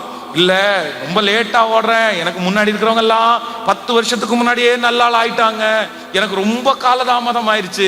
நீங்க ஏன் கவலைப்படுறீங்க? அவங்க 10 வருஷம் ஓடுனதை கர்த்தர் ஒரே வருஷத்துல உங்களுக்கு தந்தா பரவாயில்லையா? கேட்கல. அவரால் தர முடியுமா? அவரால் தர முடியுமா? கண்டிப்பாக தர முடியும். ரூத் போன அந்த ஊர்ல ஒரு 10-20 வருஷம் சம்பாதிக்காத, 20 வருஷம் கஷ்டப்பட்டு உழைச்சும் சம்பாதிக்க முடியாத அந்த ஆசீர்வாதத்தை ரூத்துக்கு 24 மணி நேரத்தில் கர்த்தர் கொடுத்தாரா இல்லையா? நான் நம்புறேன். கர்த்தர் நினைச்சார் அப்படின்னு சொன்னா 24 ஹவர்ஸுக்குள்ள உங்க தலையை நிமிர பண்ணுவதற்கு கர்த்தர் வல்லவரா இருக்கிறார். 24 மணி நேரத்துக்குள்ள உங்க காரியங்களை மாறுதலாய் முடிய பண்ணுவதற்கு கர்த்தர் வல்லவரா இருக்கிறார். 24 மணி நேரத்திற்குள்ள சத்துருக்களுக்கு முன்பாக ஒரு பந்தியை ஆயத்தப்படுத்துவதற்கு கர்த்தர் வல்லவரா இருக்கிறார். அவருக்கு 24 மணி நேரம் போதுமானது. அவருக்கு போதுமானது. ஒரு வார்த்தையை அவர் சொன்னா போதும். ஆமென் சொல்லுங்க. சோ இன்றைக்கு ஒரு தீர்மானத்தோட, ஒன்று, ஆண்டவரே நான் என்ன அந்தரங்கத்துல தனிப்பட்ட வாழ்க்கையை எல்லாருமே ஸ்ட்ரென்தன் பண்ணி ஆண்டவரோடுக்குள்ள இருக்கிற அந்த உறவை அப்படியே பத்திரப்படுத்துங்க. நம்பர் 2, இரண்டாவதாக யாரையுமே எனக்கு ஒருத்தர் தான் இருக்கிறார், கர்த்தர் ஒருவர் மட்டுமே. அல்லேலூயா. ஞாயிற்றுக்கிழமை ஆனா 3 குடும்பத்தோட சேர்ந்து போய் ஹோட்டல்ல போய் சாப்பிட்டு முடிச்சுட்டு அப்படியே சந்தோஷமா இருந்த உடனே அது சந்தோஷம்னு நினைச்சிடக்கூடாது. புரியுதுல்ல? அப்படி குடும்பத்துக்கு அப்படியே ஃப்ரெண்ட்ஸுக்காகவே அழிச்சு அந்த மாதிரியே ஒரு சிலருக்கெல்லாம் 10 பேர் கூட இல்லைன்னா அவங்களால வாழவே முடியாத மாதிரி 10 பேரை உட்கார வச்சு எப்பவும் அரட்டை அடிக்கணும். எப்பவுமே 3 பேர் டீ குடிச்சிட்டே இருப்பாங்க வீட்டில். வாரம் தவறாம வீட்டுக்குள்ள யாராவது ஒருத்தர் சொந்தக்காரங்க வந்துட்டே இருக்கணும். இல்லைன்னா இவங்களுக்கு தூக்கமே வராது. இப்படி இருந்தா என்ன பண்ணுவீங்க நீங்க சொல்லுங்க? என்ன சாதிக்க முடியும்? ஆமா, டீ கொடுத்து சோறு கொடுத்து இருக்க வேண்டியதுதான், சமையல்ல இருக்க வேண்டியதுதான். இல்ல, அப்படியெல்லாம் இருக்காதீங்க. நான் திரும்ப சொல்றேன், யாரை நீங்க ரொம்ப திருப்திப்படுத்தணும்னு நினைக்கிறீங்களோ அவங்க தான் நமக்கு மனசுக்கு கடைசியில் நம்மளை ரொம்ப வருத்தப்படுத்துவாங்க. நம்புறீங்களா இல்லையா? யாருக்கும் செய்ய வேண்டாம்னு சொல்லல. அதுக்காக உங்க வாழ்க்கை நீங்க என்ன பண்ணாதீங்க. அப்புறம் நாளைக்கு வருத்தப்பட்டு ஐயோ இவன் என்னை கைவிடுவான்னு நினைக்கவே இல்லை, இவன் இப்படி மாறுவான்னு நினைக்கவே இல்லை. கர்த்தர் தான் ஃபர்ஸ்டே சொன்னாரு, கண்டிப்பா அவன் மாறத்தான். நாசியிலே சுவாசம் இருக்கிற மனுஷனை நம்புவதை பார்க்கலும் கர்த்தர் பேரிலே பற்றுதலாய் இருப்பதே நலம். அதனால மாறாதவர் யார் அப்படின்னா அவர் ஒருவர் மட்டுமே. இந்த பலிபீடத்திலிருந்து உங்க எல்லாரையும் மனதார நான் ஆசீர்வதிக்கிறேன். ஸோ கொஞ்ச நேரம் உங்களோட சேர்ந்து ஆராதிக்கிறதுக்கு, கர்த்தருடைய வார்த்தையை கொடுக்கறதுக்கு ஆண்டவர் ரொம்ப கிருபை பாராட்டினார். உங்களுக்காக இப்போ எல்லாருக்காக நான் ஜெபிக்க போகிறேன். தனிப்பட்ட விதத்தில் உங்களுக்காக ஜெபிக்க முடியாது. உடனே நான் ஊருக்கு வண்டியில் போகிறது இருக்கிறதுனால சீக்கிரமாக புக் பண்ணிட்டதுனால உடனே கிளம்பணும். நான் உங்களுக்காக ஜெபம் பண்ணுறேன். இந்த டீமை கர்த்தர் ஆசீர்வதிப்பார். நிறைய ஆண்டவருக்காக ஊழியம் செய்யுங்க. மனசை ரொம்ப ஃப்ரெஷ்ஷாக வச்சுக்குங்க. எது நடந்ததோ, இதுக்கு முன்பாக நடந்த எல்லா காரியத்தையும் கர்த்தர் உங்களுக்கு நன்மையாய் கண்டிப்பாக மாற பண்ணுவார். கண்ணீரோடு விதைத்த நீங்கள் கண்டிப்பாய் கம்பீரத்தோடு நீங்கள் அறுப்பீர்கள். இன்னைக்கு நீங்க அள்ளி தூவும் விதையை சுமந்து கொண்டு போகும்போது உங்க தலை மேல இருக்கிற விதை அப்படியே அழுதுட்டே போகுது. நீங்க அழுதுட்டே வேலைக்கு போறீங்க, அழுதுட்டே அந்த காரியத்தை செய்றீங்க. ஆனா கர்த்தர் சொல்றாரு, ஒரு நாள் நீங்கள் கம்பீரத்தோட வருகிற ஒரு நாளை கண்டிப்பாக நான் வச்சிருக்கிறேன். இன்றைக்கு இந்த ஜெபம் ஆரம்பிக்கும் போது ஆண்டவர் திரும்ப என் மனசுல பேசினது, அவர்கள் கண்களுக்கு முன்பாக உன்னை நான் மேன்மைப்படுத்துவேன். அவர்கள் கண்களுக்கு முன்பாக, எவர்கள் கண்களுக்கு முன்பாக அற்பமாய் நினைக்கப்படுகிறீர்களோ, எவர்கள் கண்களுக்கு முன்பாக நான் விழுந்துருவேன் நினைக்கிறீங்களோ, எவர்கள் கண்களுக்கு முன்பாக தள்ளப்படுகிறீர்களோ, கர்த்தர் இன்றைக்கு தீர்க்க தரிசனமாய் வாக்கு கொடுக்கிறார். இல்ல, அவர்கள் கண்ணுக்கு முன்னாடி உங்களை நான் ஆசீர்வதிப்பேன். அவர்கள் கண்களுக்கு முன்னாடி உங்க சின்ன பிள்ளைய கர்த்தர் ஆசீர்வதிப்பார். அவர்கள் கண்களுக்கு முன்பாக கர்த்தர் அந்த பிள்ளையோட கர்த்தர் இருக்கிறார் என்கிறதை கர்த்தர் நிரூபிப்பாராக. நம்புறவங்க நல்ல கரங்களை மேல தட்டி ஆமென் சத்தத்தை உயர்த்தி, இது நடக்க போகிறது, இது நடக்க போகிறது. உன் சத்துருக்களுக்கு முன்பாக உனக்கு ஒரு பந்தியை ஆயத்தப்படுத்தி உன் தலையை எண்ணெயினால் அபிஷேகம் பண்ணி பாத்திரத்தை நிரம்பி வழிகிற கர்த்தர் நமக்கு முன்னே கடந்து போகிறார். ஹல்லேலூயா. இப்ப கைய மேல உயர்த்தி நம்புங்க ஆண்டவரே. எல்லாரும் சொல்லுங்க, நம்புங்க. நன்றி அப்பா, நன்றி நன்றி ஆண்டவரே, நன்றி நன்றி நன்றி. நம்புங்கப்பா என்ன ஆராதிப்பே உம்மை. சொல்லுங்க சத்தமா, நம்புங்க ஆண்டவரே, நம்புங்கப்பா என்ன ஆராதிப்பே உம்மை. உங்க பிள்ளைனா, உங்க பிள்ளைனா, முழு பலத்தோடு உங்க பிள்ளைனா, உங்க பிள்ளைனா. நானும் பார்க்கணும், நானும் பார்க்கணும், சத்தம் கேட்கணும், நீங்க ஆற்றணும், தேற்றணும், காயம் கட்டணும். பெரும் சேனை கூட்டம் ஒன்றை முன் நிறுத்தணும், பெரும் சேனை கூட்டம் ஒன்றை முன் நிறுத்தணும். நம்புங்கப்பா என்ன ஆராதிப்பே உம்மை. கையை உயர்த்தி அப்படியே ஜெபம் பண்ணிட்டே இருங்க. என்ன நம்புங்க ஆண்டவரே, என்ன நம்புங்க ஆண்டவரே. ஆண்டவர் உங்களை நம்பின உடனே சகலமும் உங்களை தேடி வரும். கர்த்தர் உங்களை நம்பினா மட்டும் போதும். கைகளை உயர்த்தி சொல்லிட்டே இருங்க, ஆண்டவரே என்ன நம்புங்க ஆண்டவரே, நம்புங்க ஆண்டவரே, நம்புங்க ஆண்டவரே, நம்புங்க ஆண்டவரே, நம்புங்க நம்புங்க நம்புங்க நம்புங்கப்பா நம்புங்க. ஓ நீர் மாத்திரம் போதும், நீர் மாத்திரம் போதும், நீர் மாத்திரம் போதும் எனக்கு. நீர் மாத்திரம் போதும், நீர் மாத்திரம் போதும், நீர் மாத்திரம் போதும் எனக்கு. சத்தமா நீர் மாத்திரம் போதும், நீர் மாத்திரம். உங்களை பெஸ்ட் சவுண்ட கத்தருக்கு. எஸ், நிறைவானது வரும்போது குறைவானது ஒரு விசை கூட நீர் மாத்திரம் போதும். எஸ், கத்தர் வர அவர் கரத்தை பிடிக்கும் போது அந்த வனாந்தரம் வயல்வெளியாய் மாறுகிறது. அவர் கரத்தை பிடிக்கும் போது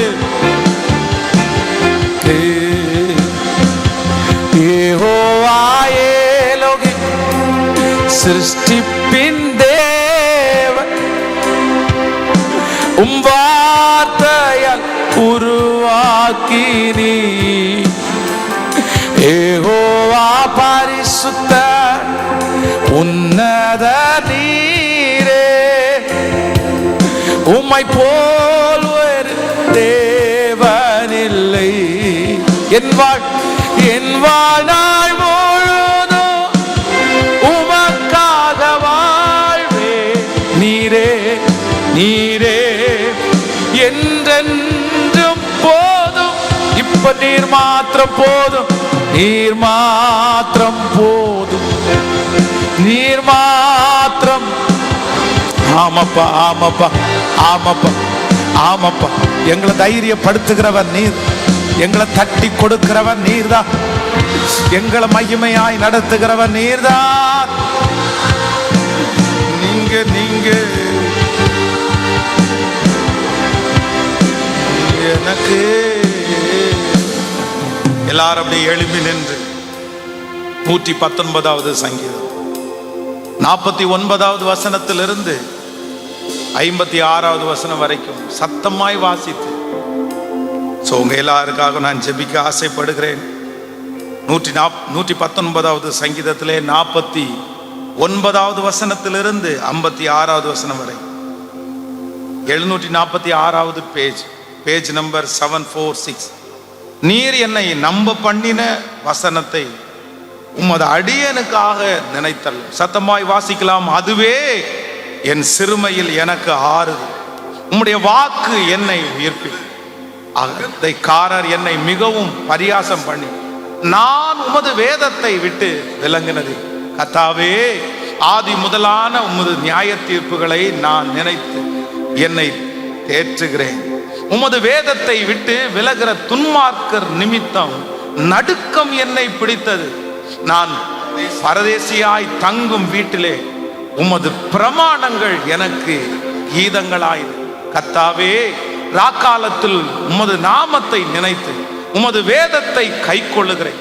நான் உமது கட்டளைகளை கை கொண்டபடியால் இது எனக்கு கிடைத்தது. ஆமேன்.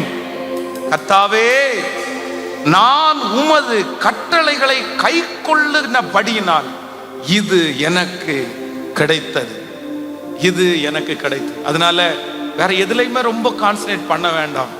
ஆமேன். அவரிடத்துல கிடைக்காத அற்புதம்னு ஒன்றும் இல்லை, அவர் கொடுக்காத ஆசீர்வாதம்னு ஒன்றும் இல்லை. ஒதுக்கிறீங்களா இல்லையா? உங்க மனசை ரொம்ப போட்டு உழைச்சிக்காதீங்க, ரொம்ப யோசிக்காதீங்க, இருதயத்தை கசக்காதீங்க. அப்படியே ரொம்ப ஃப்ரீயா, ரொம்ப ஃப்ரீயா எல்லா கவலையும் அவர் மேல வச்சுட்டு, எல்லா கவலையும் அவர் மேல வச்சுட்டு. ஏன்னா இதுவும் ஒரு வெள்ளைத்தாள் மாதிரி தான். இதுவும் ஒரு வெள்ளைத்தாள் மாதிரி தான். என்னுடைய சாட்சியை நிறைய பேர் நீங்க கேட்டிருப்பீங்க. நீ உண்மையிலேயே எங்கேயோ இருந்து, ஒண்ணுமில்லாத இடத்துல இருந்து, எந்த பின்னணியும் இல்லாம இருந்து, ஆனா ஆண்டவர் ரொம்ப நல்லவர்ன்றத என் வாழ்க்கையில ரொம்ப நிரூபிச்சேன். இவனையும் கொண்டு வர முடியுமான்றதுக்கு சாட்சி வேற யாரும் கிடையாது. உண்மையிலே நான் தான் சாட்சி. இன்னொருத்தருடைய வீட்டுல, விருப்பம் இல்லாத வீட்டுல போய் தங்கி இருப்பது எவ்வளவு கொடுமைன்னு எனக்கு தெரியும். இந்த அம்மா அப்பா எல்லாம் பிள்ளைகளை கொண்டு சொந்தக்காரங்க வீட்டுல விடுறாங்கல்ல, சில பிள்ளைகளை சொந்தக்காரங்க வீட்டுல விடும்போது அந்த பிள்ளைகளுக்கு விருப்பமானு கண்டிப்பா நீங்க கேட்கணும். விருப்பம் இல்லாத வீட்டுல வளர்றது, விருப்பம் இல்லாத வீட்டுல தங்குறது அப்படின்றது ரொம்ப கொடுமை, ரொம்ப கொடுமை. அவ்வளவு மனசு கஷ்டம். ஆனா அதுவும் சின்ன வயசுல இருக்கும்போது கூட பெருசா தெரியாது. அவங்க நம்மளுக்கு ரியாக்ட் பண்றது பெருசா தெரியாது. அந்த மாதிரி கொஞ்சம் வாலிப வயசுல போய் இன்னொருத்தருடைய வீட்டுல போய் ஒரு அனாதையை போல இருக்கிறது என்கிறது எவ்வளவு வருத்தத்துக்குரிய விஷயம் தெரியுமா? அந்த மாதிரி இருந்திருக்கிறேன். ஊழியத்திற்கு நல்ல நல்ல ஊழியம் செய்து வாலிப பையன் ஆனதுக்கு பிற்பாடு வீட்டுல அவங்க நல்லா பார்த்துக்கிட்டாங்க. ஆனா அந்த 9 மாதமும் ஒவ்வொரு நாளும் இன்னொருத்தருடைய வீட்டுல நம்ம இருக்கிறோமே, இன்னொருத்தருடைய வீட்டுல நம்ம பாரமா இருக்கிறோமே, நமக்கு அம்மா இல்லையா, நமக்கு அப்பா இல்லையா, நம்மளை பார்த்துக்கிறதுக்கு யாருமே இல்லையா, எவ்வளவு கொடுமை தெரியுமா? ஆனா உண்மையிலே நான் நம்புறேன், அந்த தீமையெல்லாம் ஆண்டவர் இன்னைக்கு எப்படி மாத்தி இருக்கிறாருன்னா நன்மையாய் மாற்றி இருக்கிறார். அதனால ஆண்டவர் உங்களோட இருக்கிறார். அவர் பார்க்கிறாரா? அவர் பார்க்கிறாரா? அவர் பார்த்தா ஏன் இப்படி எல்லாம் நடக்குதுன்னு நீங்க நினைக்க வேண்டாம். அவர் பார்த்துட்டு தான் இருக்கிறாரு. அவர் நம்மை காண்கிற தேவன். அவர் நம்மை காண்கிற தேவன். சில சூழ்நிலைகளை ஆண்டவர் எடுத்து போடலையா, அதை குறித்து திரும்ப திரும்ப போராடிட்டே இருக்காதீங்க. அதை குறித்து வருத்தப்பட்டு உங்களுடைய ஃபியூச்சரை, உங்களுடைய ஊழியத்தை, உங்களுடைய நாட்களை வீணடிக்காதீங்க. அதை தாங்கக்கூடிய பலத்தை மட்டும் கர்த்தரிடத்துல கேளுங்க. கண்டிப்பாக நம்புறேன், அந்த வேதனை, அந்த வலி நிறைய பேருக்கு சாட்சியா வெளிப்படும். நிறைய ஜனங்களை சந்திக்கிறதுக்கு அது உருவாகும். அதனால எல்லாத்தையும் மறந்து இனி இருக்கிற இந்த 2 months, 2 மாதங்கள், எந்த மாதம்னா ப்ரிப்ரேஷன். நீங்கள் ஆயத்தப்படுங்க, நீங்க ஆயத்தப்படுங்க. கர்த்தர் சொல்லுகிறார், நீ நினைக்கிறதற்கும் வேண்டிக் கொள்வதற்கும் மிகவும் அதிகமாய் நான் கற்பனை பண்ணது எதுவுமே நடக்கல பாஸ்டர். நான் பிளான் பண்ணது எதுவுமே நடக்கல. நான் திட்டம் போட்டது எதுவுமே நடக்கல. நான் நம்புறேன், நீங்க திட்டம் போட்டது, நீங்க பிளான் பண்ணது, உங்களை வச்சு, உங்க சூழ்நிலையை வச்சு தான் திட்டம் போட்டீங்க, உங்களை வச்சு தான் பிளான் பண்ணீங்க. ஆனா ஆண்டவர் உங்களை குறிச்சு வச்சிருக்கிற நோக்கம் நீங்க நினைச்சது மாதிரி இல்ல, அதை விட பல மடங்கு பெருசா இருக்கிறதுனால உங்க திட்டம் நிறைவேறாம போனாலும் அவருடைய திட்டம் கண்டிப்பாக கரங்களை தட்டி கொண்டிருக்கும் போதே அது நிறைவேறும். அது நிறைவேறுகிற காலம் வரும். அது ரொம்ப பெருசா இருக்கும். அது நீங்க ஆச்சரியப்படுகிற அளவுக்கு இருக்கும். அதை பார்த்து நீங்க சந்தோஷப்படுவீங்க. நீ அறியாததும் உனக்கு எட்டாததும், நீ அறியாததும் உனக்கு எட்டாததுமான காரியத்தை, ஹல்லேலூயா, எல்லாம் அவரே எனக்காக செய்வார். எல்லாம் அவரே எனக்காக கொண்டு வருவார்.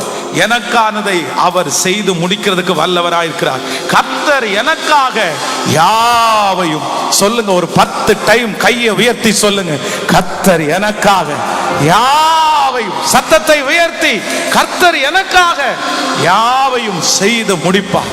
கர்த்தர் எனக்காக சொல்லுங்கள், கர்த்தர் எனக்காக, கர்த்தர் எனக்காக யாவையும், ஒன்றல்ல ரெண்டல்ல, எனக்காக யாவையும் செய்து முடிப்பார். எல்லாவற்றையும் செய்ய அவருக்கு பலன் உண்டு. எல்லாவற்றையும் அவர் செய்து முடிக்கிற கர்த்தர் இருக்கிறார். அவர் செய்ய நினைத்தது ஒன்றும் தடைபடாது. தேவரீர் நீர் சகலத்தையும் செய்ய வல்லவர். செய்ய நினைத்தது தடைபடாது. உங்களுடைய வீட்டிலே ஆமேன் களிப்பின் சத்தம் கேட்பதாக, சந்தோஷ சத்தம் கேட்பதாக, ஆடல் பாடல் சத்தம் உங்களுடைய வீட்டிலே கேட்கும். ஆமேன் ஆமேன். குழந்தை சத்தம் உங்களுடைய வீட்டிலே கேட்கும். உங்கள் பிள்ளைகளுக்கு ராஜா வீட்டு கல்யாணம் போல திருமணங்கள் நடப்பதாக. நீங்கள் வலதுபுறத்திலும் இடதுபுறத்திலும் இடம் கொண்டு பெறுவீர்களாக. உச்சம் தலை முதல் உள்ளம் கால் வரை வியாதி இல்லாத ஒரு கிருபையை கர்த்தர் தருவாராக. நன்றி ஆண்டவரே. உடைய பிள்ளைகளை மனதார நான் ஆசீர்வதிக்கிறேன். மனதார நான் ஆசீர்வதிக்கிறேன். இன்றைக்கு சொன்ன அத்தனை நல்வார்த்தைகளும் எங்கள் பிள்ளைகள் தலையின் மேல் ஆம் என்றும் ஆமேன் என்றும். கர்த்தாவே, உமது கட்டளைகளை கை கொண்டபடியினால் இது எனக்கு கிடைத்தது. கர்த்தாவே, உம்முடைய கட்டளைகளை கை கொள்ளுகிறதுனால் இது எனக்கு கிடைத்தது. உங்க வருகை தாமதிக்கும்னா புது வருஷத்துல எங்க பிள்ளைங்க சாட்சி சொல்லும் போது, எழுப்பி நிற்கும் போது, நான் கர்த்தரை தேடினதினால் இது எனக்கு கிடைத்தது, நான் அவரோடு வாழ்ந்ததினால் இது எனக்கு கிடைத்தது என்று அநேகருக்கு முன்பாக சாட்சியாய் எங்கள் பிள்ளைகளை நிறுத்த போகிறதற்காக நன்றி. போது ஆண்டவரே. எலியா சோர்ந்து போய் சூறை செடியில படுத்து கிடக்கும் போது, இதுக்கு மேல எனக்கு ஓடுறதுக்கு பலலே இல்லை ஏசப்பா, போதும் ஏசப்பா, நான் எல்லாத்தையுமே செஞ்சுட்டேன். ஆனா இவ்வளவு தூரம் எல்லாத்தையும் செஞ்சோம், எனக்கு ஒரு திருப்தியும் இல்லை. ஆனா அவனை பார்த்து தட்டி கொடுத்து, நீ ஏன்டா சோர்ந்து போற, நீ ஏன் மனசை தளர விடுற, உன்னை நான் அழைச்சது காலாட்களோட ஓட அல்ல, உன்னை நான் அழைச்சது குதிரையோட ஓட நான் உன்னை அழைச்சிருக்கேன். நீ போக வேண்டிய தூரம் வெகு தூரம், நீ பண்ண வேண்டிய பிரயாணம் இன்னும் நிறைய இருக்குது. என்னமோ தெரியல, இந்த கடைசி நேரத்துல இந்த சத்தத்தை கர்த்தர் யாரோ ஒருத்தருக்கு சொல்றாரு. உங்க கையை பிடிச்சு சொல்றாரு, மகளே உன் ஓட்ட முடியல, மகனே உன் ஓட்ட முடியல, இல்ல நீ எழும்பு, தூசியை உதறி விட்டு எழும்பு. நீ போக வேண்டிய தூரம் வெகு தூரம், நீ பண்ண வேண்டிய பிரயாணம் இன்னும் நிறைய இருக்குது. உன்னை கொண்டு நான் ராஜ்யங்களை அசைக்க போறேன், உன்னை கொண்டு பெரிய பெரிய காரியத்தை செய்ய போறேன். நீ என்னுடைய கரத்திலே இருக்கிற, ஓ ஹalleluya, நாடேற்றுவதற்கு காத்திருக்கிற பெரிய அம்பு, உன்னை கொண்டு எதிரியினுடைய பாளையத்தை நான் தவிடுபொடியாக்குவேன். எஸ், அதுக்காக தான் உன்னை உருவாக்குறேன், அதுக்காக தான் இந்த கஷ்டத்தை உனக்கு கொடுத்தேன். உன்னை பயன்படுத்துகிற இந்த காலத்துல நீ எதுக்கு சோர்ந்து போகணும்? நீ போக வேண்டிய தூரம் வெகு தூரம், நீ போக வேண்டிய தூரம் வெகு தூரம். வாலிப தம்பி தங்கச்சி பிள்ளைகளுக்கு ஆக ஜெபிக்கிறான், உங்களோட நெருக்கமா நடக்கட்டும் ஆண்டவர். இந்த உலகம் எந்த விதத்துல என் பிள்ளைகளை கஷ்டப்படுத்தவே கூடாது. இப்போ இந்த குடும்ப ஆசீர்வாத ஜெபத்துல எந்த ஜெப குறிப்பு மனசுல இருக்குதோ, ஆம் என்றும் ஆமேன் என்றும் பதில் தாங்க. உங்களுக்கு சித்தமானவங்க வருகை தாமதிக்கும்னா, இந்த வருஷத்தினுடைய அந்த கடைசி நாள் நியூ இயர் சர்வீஸுக்குள்ள காலடி எடுத்து வைக்கும் போது, எங்க பிள்ளைங்க நிறைய பேர் சொல்லிக்கிறதுக்கு ஒரு சாட்சியுமே எனக்கு இல்லையே. ஸ்பெஷலா சொல்லிக்கிறதுக்கு இந்த இயர் எனக்கு என்ன சாட்சி இருக்குது? ஆனா ஆண்டவரே, ஆரம்பம் அற்பமா இருந்தாலும் முடிவு சம்பூரணமா இருக்கும்னு சொன்ன கர்த்தர் புதிய வருஷத்துக்குள்ள காலடி எடுத்து வைக்கிறதுக்கு, என் பிள்ளைங்க ஸ்பெஷலா சொல்றதற்கு ஒரு 3 சாட்சியாவது கர்த்தர் அந்த அற்புதத்தை செஞ்சு எங்க பிள்ளைகள் அதை சாட்சியோட தான் காலடி எடுத்து வைக்கணும். நீர் இதற்கு கிருபை பாராட்டுகிறதற்காக நன்றி. எங்களுடைய ஸ்தல போதகர் ஐயாவுக்காக, பாஸ்டர் அம்மாவுக்காக, மகனுக்காக அவங்கள 1000 மடங்கு நாங்கள் ஆசீர்வதித்து ஜெபிக்கிறோம். இப்படிப்பட்ட பரிசுத்தவான்களை எங்க தேசத்துல தந்ததற்காக நன்றி அப்பா, நன்றிப்பா, நன்றிப்பா, நன்றிப்பா. இந்த கூட்டத்தை பின்னாடி இருந்து ராத்திரி பகலா உழைச்சு எங்க பிள்ளைங்க எல்லாரும் சேர்ந்து செஞ்சிருக்காங்க. அவங்கள 1000 நல்லா இருக்கட்டும் ஆண்டவரே. இதற்கு பிறகு இந்த ஊழியம் பல மடங்கு வளரட்டும். இது ஒரு விதை. அந்த விதையை நீங்க இந்த இடத்துல இன்னைக்கு நட்டு இருக்கிறீங்க. இந்த விதை இது வெற்றி தான், அற்பமான ஆரம்பம் இல்லை. இந்த ஆரம்பமே இவ்வளவு சம்பூரணமா இருக்கும்னா இதனுடைய முடிவு இதை விட பல மடங்கு சம்பூரணமா இருக்கிறதுக்கு, உங்க வருகை வரைக்கும் இந்த ஊழியம் தொடர்வதற்கு இப்பொழுது அந்த டீம்ல இருக்கிற ஒவ்வொரு பிள்ளைகளையும் கர்த்தர் பலப்படுத்துவீராக. உங்க பாதத்தை முத்தம் செய்கிறோம். இயேசுவின் மூலம் ஜெபம் எடுக்கிறோம் நல்ல பிதாவே. ஆமென், ஆமென், ஆமென். God bless you. ஆண்டவர் உங்களை ஆசீர்வதிப்பார். ரொம்ப சந்தோஷம். உங்களுக்காக நான் தொடர்ந்து ஜெபம் பண்றேன். ஆண்டவர் உங்களை காக்க கடவார். ஸோ ஆண்டவரை உறுதியாய் பிடித்து கொள்ளுங்கள். அவர் தான் நமக்கு எல்லாருக்கும் ஒரு பெரிய லீடர். எல்லாரும் இடையில போயிடுவாங்க, ஆனா கர்த்தர் மட்டும் உங்களை விட்டு விலகவும் மாட்டார், உங்களை கைவிடவும் மாட்டார். உலகத்துல ஒரு பழமொழி சொல்லுவாங்க, வீடு வரை உறவு, வீதி வரை மனைவி, காடு வரை பிள்ளை, கடைசி வரை யாரோ அப்படின்னு சொல்லுவாங்க. ஆனா நான் சொல்றேன், வீடு வரை உறவு, வீதி வரை மனைவி, காடு வரை பிள்ளை, கடைசி வரைக்கும் கர்த்தர். அவர் சொல்லுகிறார், இதோ உலகத்தின் முடிவு பரியந்தம் சகல நாட்களிலும் நான் உன்னோடு கூட.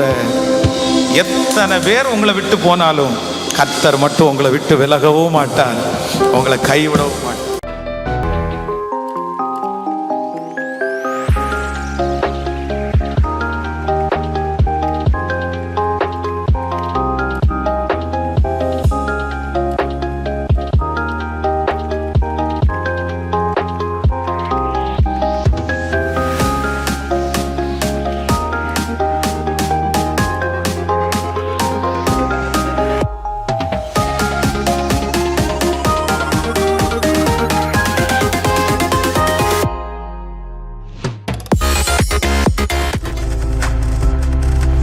நீங்கள் பார்த்து கொண்டிருப்பது உங்கள் ஜாய் டிவி. உங்கள் துக்கம் சந்தோஷமாய் மாறும்.